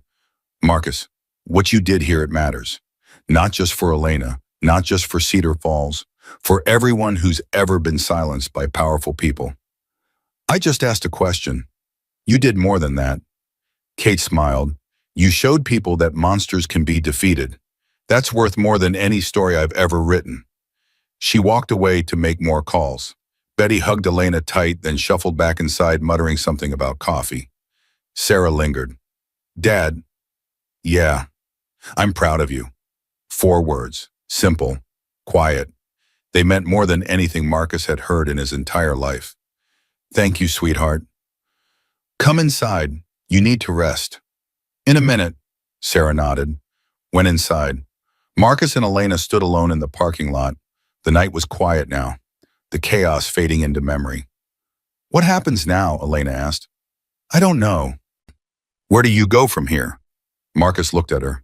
This woman who had survived hell, who had found her voice, who had stood up when everyone told her to stay down. I was thinking, he hesitated. I was thinking I might stick around for a while, if that's okay. Elena smiled, a real smile, full and warm and reaching her eyes. I think I'd like that. She leaned into him. He wrapped his arm around her shoulders. They stood there together, watching the stars appear one by one in the Montana sky. The past was behind them. The future was uncertain, but for the first time in their lives, neither of them was afraid. 6 months passed. Cedar Falls transformed in ways nobody expected. The Carver empire collapsed like a house of cards, one arrest leading to another. One confession, unlocking 10 more secrets. By the time the dust settled, 17 people faced federal charges. 2 state senators, 3 judges, the former sheriff, a dozen businessmen and lawyers who had built their fortunes on the Carver's bloody foundation. William Carver died in custody 3 weeks before his trial. Heart failure, the doctor said. Some people whispered it was justice. Others said it was mercy. Marcus didn't care either way. The old man was gone. His empire was ash. That was enough. What mattered now was what came next. Marcus stood outside Rosie's diner, except it wasn't called Rosie's anymore. The new sign read Elena's Place in bold blue letters. Elena had bought it from Rosie's daughter 2 months ago, using the settlement money from her civil suit against the Carver estate. Blood money, some people called it. Elena called it freedom. The door opened. Elena stepped out, wiping her hands on her apron. She looked different now. Stood taller, smiled easier. The haunted look in her eyes had faded, replaced by something that looked almost like peace. You're early. Couldn't sleep. Nervous. A little. Elena laughed softly. Marcus Brennan, The man who faced down William Carver without blinking. Nervous about a dinner with his daughter. That's different. Howbish, Carver wanted to kill me. Sarah might actually succeed. Elena shook her head, but she was smiling. She's going to love the place, I promise. She's bringing her boyfriend. I know, you've mentioned it 17 times. I don't like him. You've never met him. I don't like the idea of him. Lena reached up and touched his face. Her fingers were gentle against his weathered skin. You're a good father, Marcus, even when you don't believe it. I wasn't, for most of her life. But you are now, that's what matters. Marcus wanted to argue, wanted to list all the ways he'd failed, all the years he'd lost, all the damage he couldn't undo. But he was learning to let go, slowly, painfully, one day at a time. She'll be here at 6 sharp. She's as punctual as her father. Marcus checked his watch. 3 hours to go. I should help you set up. You should relax. Betty's handling the kitchen. Kate's bringing champagne. Everything's under control. I don't relax well. I've noticed. Elena kissed his cheek. But you're learning. She went back inside. Marcus stood alone on the sidewalk, watching the town wake up around him. Cedar Falls looked different these days, too. Not just the missing faces, the sheriff, the judges, the businessmen who used to run everything, but something deeper. A lightness, a sense of possibility that hadn't existed before. People waved to him as they passed. Shop owners, teachers, families with children. 6 months ago, they would have crossed the street to avoid him. Now they smiled like he was one of their own. It still felt strange, probably always would. His phone buzzed. Chains. Brother, you sitting down? What's wrong? Nothing's wrong, for once. Chains laughed. Danny Weller's testimony wrapped up yesterday. Federal prosecutors are calling it the most comprehensive takedown of organized crime in Montana history. Danny okay? Witness protection, new name, new city, new life. He's dealing, best anyone can expect. Marcus thought about Danny, the man who had killed Linda Carver under duress, who had lived with that guilt for 5 years, who had finally found the courage to tell the truth. He deserves a second chance. So do a lot of people. Most don't get one. Yeah. Speaking of second chance, how are things with Sarah? She's coming for dinner tonight, bringing her boyfriend. Chains whistled. Meeting the boyfriend? That's serious, apparently. You going to behave? I always behave. No, you don't. That's why I'm asking. Marcus almost smiled. I'll try. That's all any of us can do. Chains paused. Marcus, I'm proud of you. What you did there, what you built, it matters. I didn't build anything. I just asked a question. That question saved lives, changed lives. Hell, it changed you. Another pause. The club's been talking about what happened, about what you showed us. What do you mean about? We've been thinking maybe there's more we could do, not just writing, not just, what we used to do, but something like what you did, standing up for people who can't stand up for themselves. Marcus blinked. You're serious. Ghost is serious, and when Ghost is serious, people listen. Chains laughed. We're not talking about becoming social workers, but maybe there's a different way to be strong. You showed us that. Marcus didn't know what to say. Anyway, enjoy your dinner. Don't scare the boyfriend too much. No promises. The line went dead. Marcus stood there for a long moment processing what Chains had said. The Hells Angels, his brothers, thinking about changing, about doing more, because of what happened in Cedar Falls, because of one question. It seemed impossible, but then again, so had everything else. The afternoon crawled by. Marcus helped Betty in the kitchen despite Elena's protests. It gave him something to do with his hands, something to keep his mind occupied. At 4:30, Kate Sullivan arrived with 3 bottles of champagne and a tablet full of news stories. You're going to want to see this. She showed him the screen, a national news segment, his face plastered across the screen beside Elena's. The diner that brought down an empire, that's what they're calling it. I didn't do it alone. That's not the point. The point is people are talking, not just here, everywhere. Domestic violence hotlines have seen a 30% increase in calls since the story broke. 30%, Marcus. That's thousands of people reaching out for help who might not have before. Marcus stared at the screen. He saw himself younger in the photo, rougher the face of a man who had spent his life causing fear. Now that face was being used to inspire hope. It didn't compute. I'm not a hero. You're not, Kate smiled. You're something better. You're proof that people can change, that it's never too late to do the right thing. That's not what I set out to do, she. I know, that's why it works. She set down the tablet. Stop arguing with success, Marcus. Just accept it. Elena appeared at his elbow. She's right. For once, Bayern. For once, you're still a pain in my ass as a journalist, too secretive. I'm a source. I'm supposed to be secretive. You're impossible is what you are. Betty poked her head out of the kitchen. Less arguing, more working. Dinner's in 90 minutes and the roast isn't going to baste itself. Everyone moved. At 5:45, the door opened. Marcus turned. Sarah walked in. She looked beautiful. Hair done up, nice dress, eyes sparkling with a happiness Marcus hadn't seen since she was a child. Behind her came a young man, late 20s, clean cut, nervous as hell. Dad! Sarah crossed the room and hugged him. You look good. You look better. I always do. She stepped back, gestured to her companion. This is Michael. Michael, this is my father. Michael extended his hand. His grip was firm, but his palm was sweating. Mr. Brennan, it's an honor to meet you, sir. Michael. Sarah's told me a lot about you. Don't believe everything you hear. I don't. Michael managed a nervous smile. I prefer to form my own opinions. Marcus studied him. Young, earnest, clearly terrified, but doing his best not to show it. He remembered being that young once, being that afraid of someone's father. What do you do, Michael?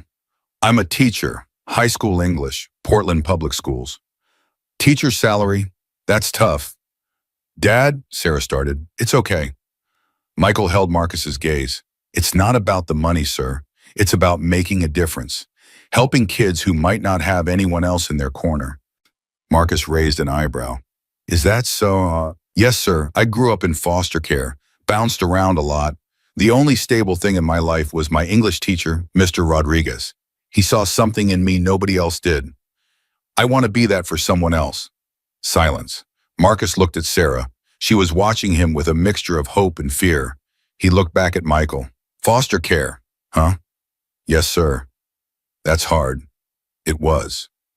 But you made something of yourself anyway. I tried. Marcus nodded slowly, then he extended his hand. Welcome to the family, Michael.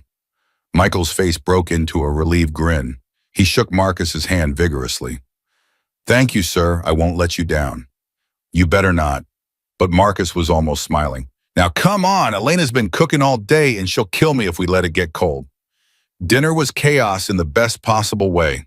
Betty kept bringing out more food than anyone could eat.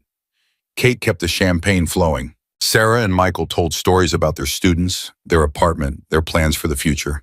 Elena sat beside Marcus, her hand resting on his knee under the table. Every few minutes she'd squeeze gently. A reminder, a reassurance. You belong here. This is your family now. Marcus still wasn't sure he believed it, but he was starting to. After dessert, Sarah pulled him aside. Walk with me. They stepped outside. The evening was cool, stars beginning to appear. He seems nice, Marcus said. He is. Sarah glanced at him. You scared him half to death. I was being friendly. Dad, your friendly is other people's terrifying. I'll work on it. They walked in silence for a moment. I'm getting married. Marcus stopped. What? Michael proposed last week. Sarah's eyes were bright. I wanted to tell you in person. Marcus's throat tightened. His daughter. Getting married. Starting a family of her own. 23 years of missed moments crashed over him like a wave. Dad, say something. He couldn't find words. I don't know what to say.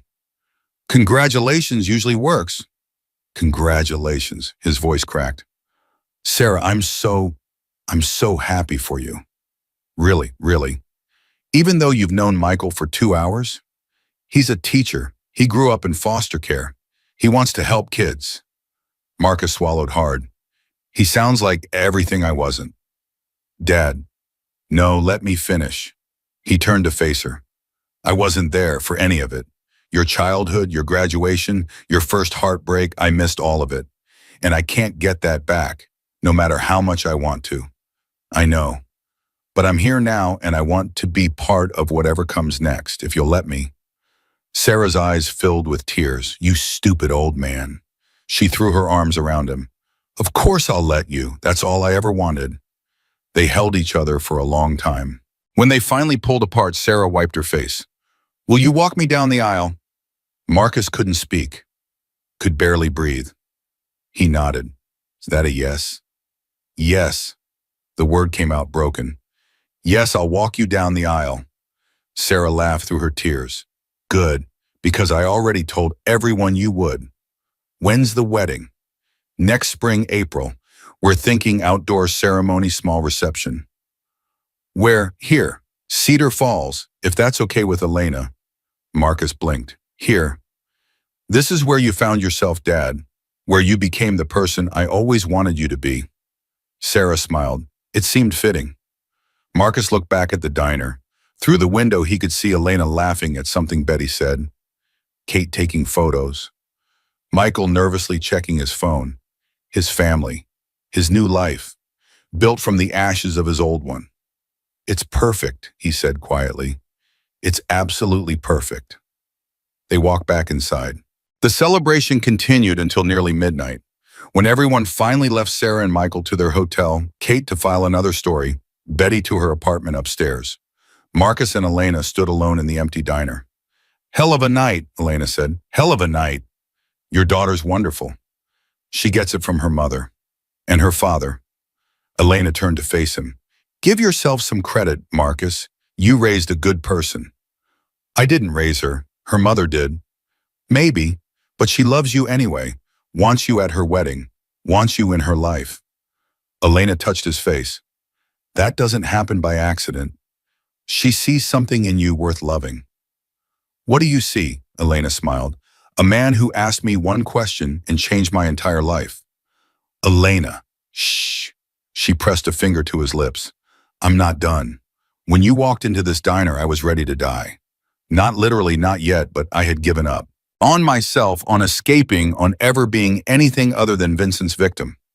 You were never just a victim. I felt like one. Every day, for 3 years, I felt like nothing more than a body for him to hurt and a face for him to bruise. Her voice cracked. And then you asked that question. 4 words. And suddenly, for the first time in years, felt seen. Someone noticed. Someone cared. Marcus pulled her close.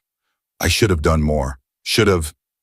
You did enough. You did more than anyone else ever had. Elena looked up at him. You gave me my life back, Marcus. You gave me a chance to become someone new.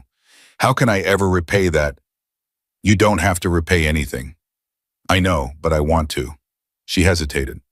I've been thinking about something, about what Kate said, about all those people calling hotlines reaching out for help. What about it? I want to do more, not just run a diner. I want to help people like me, women trapped in situations they can't escape.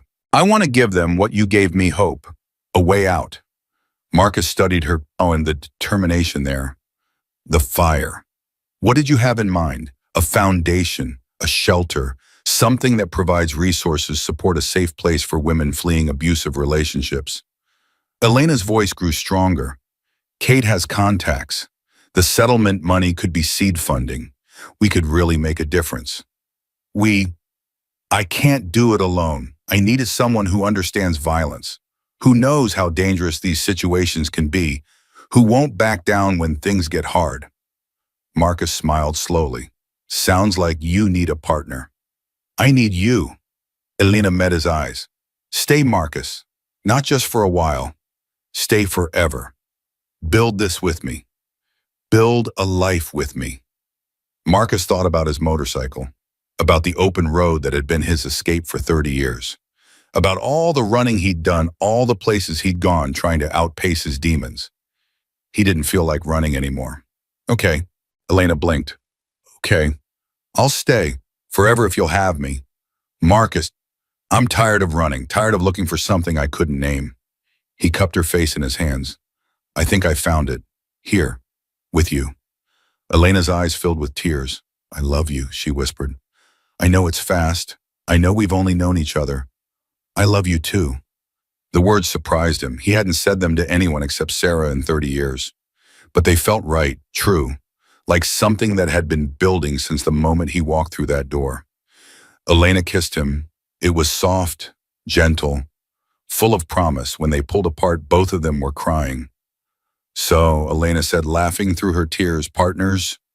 Partners. 1 year later, the sun rose over Cedar Falls on a perfect April morning. Marcus stood at the end of a makeshift aisle in the town square, watching preparations unfold around him. Chairs arranged in neat rows, flowers everywhere. A small arch decorated with ribbons and greenery. Sarah's wedding day. He still couldn't quite believe it. Chains and Ghost had arrived the night before, cleaned up and uncomfortable in their rented suits. Betty was fussing over the reception tables. Kate was taking photos for an article she was writing about second chances. And Elena was inside helping Sarah with her dress. Marcus's new life, his real life, the one he'd never thought possible. You look like you're about to pass out. He turned. Michael stood behind him, equally nervous. I've faced down killers. This shouldn't be harder. But it is, yeah. Marcus almost smiled. It is. Sarah warned me you might get emotional. Said the big tough biker thing is just an act. She's not wrong. Michael hesitated. Mr. Brennan Marcus, I want you to know something. What? I'm going to spend the rest of my life trying to make Sarah happy. That's not a promise I make lightly. I know you weren't there for most of her life, and I know you regret that. But I'm here now, and I'm not going anywhere. Marcus studied the young man, nervous, sincere, terrified of disappointing people. He remembered feeling like that once, before the violence, before the leather and the patches and the reputation, before he became someone even he didn't recognize. Michael. Yes, sir. Call me Marcus. Your family now. Michael's face broke into a relieved grin.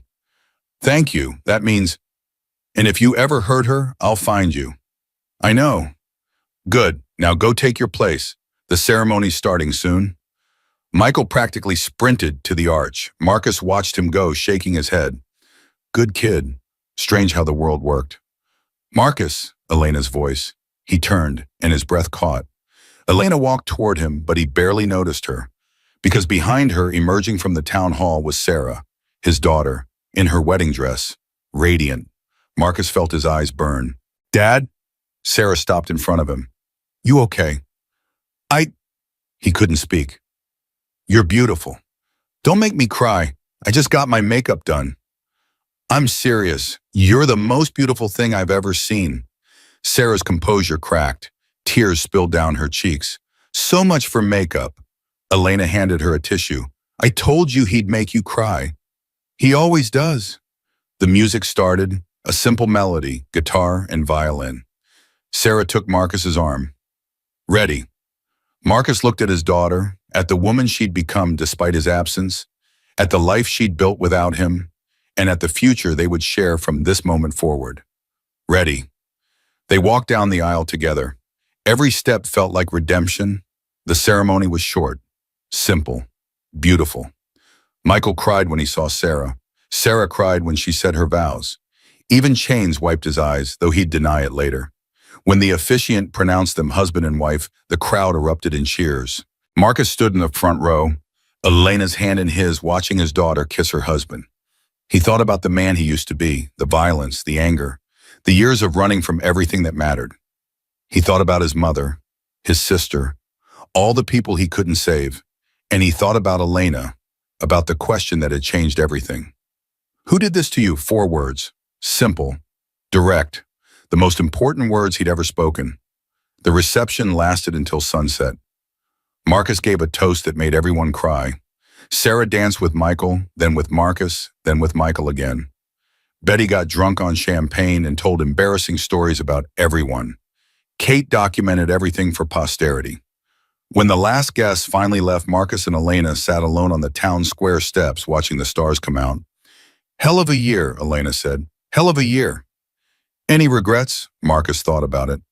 Only that it took me 52 years to get here. Better late than never. I guess so. Elena leaned against his shoulder. The foundation is officially launching next month. We've already gotten calls from 3 neighboring towns asking how to set up their own programs. Word spreads. Kate's writing a book. Did she tell you? She mentioned it. She wants to call it The Question, about everything that happened here, how one moment can change everything. Marcus smiled. Think anyone will read it? I think a lot of people need to hear this story, need to know that it's never too late to ask for help, never too late to offer it. Hope so. They sat in silence for a while. Marcus, yeah, thank you. For what? For walking into that diner, for not looking away, for caring about a stranger's bruise when everyone else pretended not to see. Elena's voice cracked. For saving my life. Marcus turned to face her. You saved your own life. I just gave you a reason to treat. You gave me more than that. You gave me hope, courage, love. She touched his face. You gave me everything. Marcus pulled her close. Then we're even. Even because you gave me everything too. They kissed under the stars in the town that had become their home, surrounded by the ghosts of who they used to be and the promise of who they could become. Marcus Brennan had spent 30 years running from his past. Now finally he had found something worth staying for. 3 years later, the Hells Angels annual memorial ride passed through Cedar Falls on a warm summer afternoon. 50 motorcycles, chrome gleaming, engines roaring. They stopped at Elena's place for lunch, a tradition that had started the first year and showed no signs of ending. Marcus stood on the sidewalk watching his brothers pull in. Chains, Ghost, dozens of others who had heard about what happened here and wanted to see it for themselves. Elena emerged from the diner, 2-year-old Marcus Jr. on her hip. They're here. I see them. You going to ride with them? Marcus looked at his wife, at his son, at the life he'd built from nothing. Just for the afternoon, they want to visit Linda's memorial. 3 years ago, the town had built a small monument on Route 12, a marble stone with Linda Carver's name and the names of everyone else the Carvers had killed. A reminder of the cost of silence and a promise that it would never happen again. I'll have dinner ready when you get back. Marcus kissed her, kissed his son's forehead. I won't be late. He walked to his Harley, climbed on, started the engine. Chains pulled up beside him. Ready, brother? Marcus looked back at the diner, at Elena waving from the doorway, at the town that had become his home, at the life that had seemed impossible 3 years ago. Ready, the engines roared. 50 motorcycles rolled out of Cedar Falls, chrome flashing in the sunlight. At the front of the pack, Marcus Brennan rode toward the horizon. Not running from anything, not running toward anything, just riding, at peace. The memorial stood quiet on the hillside surrounded by wildflowers. Marcus parked his bike, walked up the path alone. He stood before the marble stone, reading the names he knew by heart. Linda Carver, Tommy Reed, and 6 others whose stories had finally been told. I keep my promises, he said quietly. I told you I'd make sure people remembered, and they do. The wind rustled the flowers around him. Elena's doing well. The foundation has helped over 200 women in the last year. Kate's book made the bestseller list. Your story, all your stories, they're making a difference. He paused. I have a son now, Marcus Jr. Elena insisted on the name. I tried to talk her out of it, but you know how she is? He almost smiled. Stubborn as hell. The sun warmed his face. I don't know if you can hear me. Don't know if any of this matters. But I wanted you to know that it wasn't for nothing. What happened to you, it wasn't meaningless. It changed things, changed me. He placed a hand on the cool marble. Rest easy, all of you. The monsters are gone, and we're making sure no more take their place. He stood there for a long moment. Then he turned and walked back to his bike. Chains was waiting. You okay? Yeah, Marcus climbed onto his Harley. Let's go home. They rode back to Cedar Falls as the sun set behind them. 50 motorcycles, 50 brothers. All of them changed by what had happened in this small Montana town. Marcus pulled into Elena's place just as the last light faded. Elena was waiting on the porch, Marcus Jr. asleep in her arms. How was it? Good. He climbed off his bike, walked up the steps, kissed his wife. It was good. You ready for dinner? In a minute. He stood on the porch looking out at the town. Cedar Falls, population 3847, the place where he'd finally stopped running. Somewhere out there, another woman was hiding her bruises.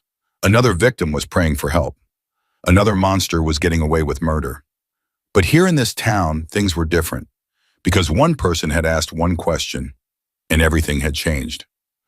Marcus Brennan took a deep breath, then he went inside, closed the door behind him, and sat down to dinner with his family.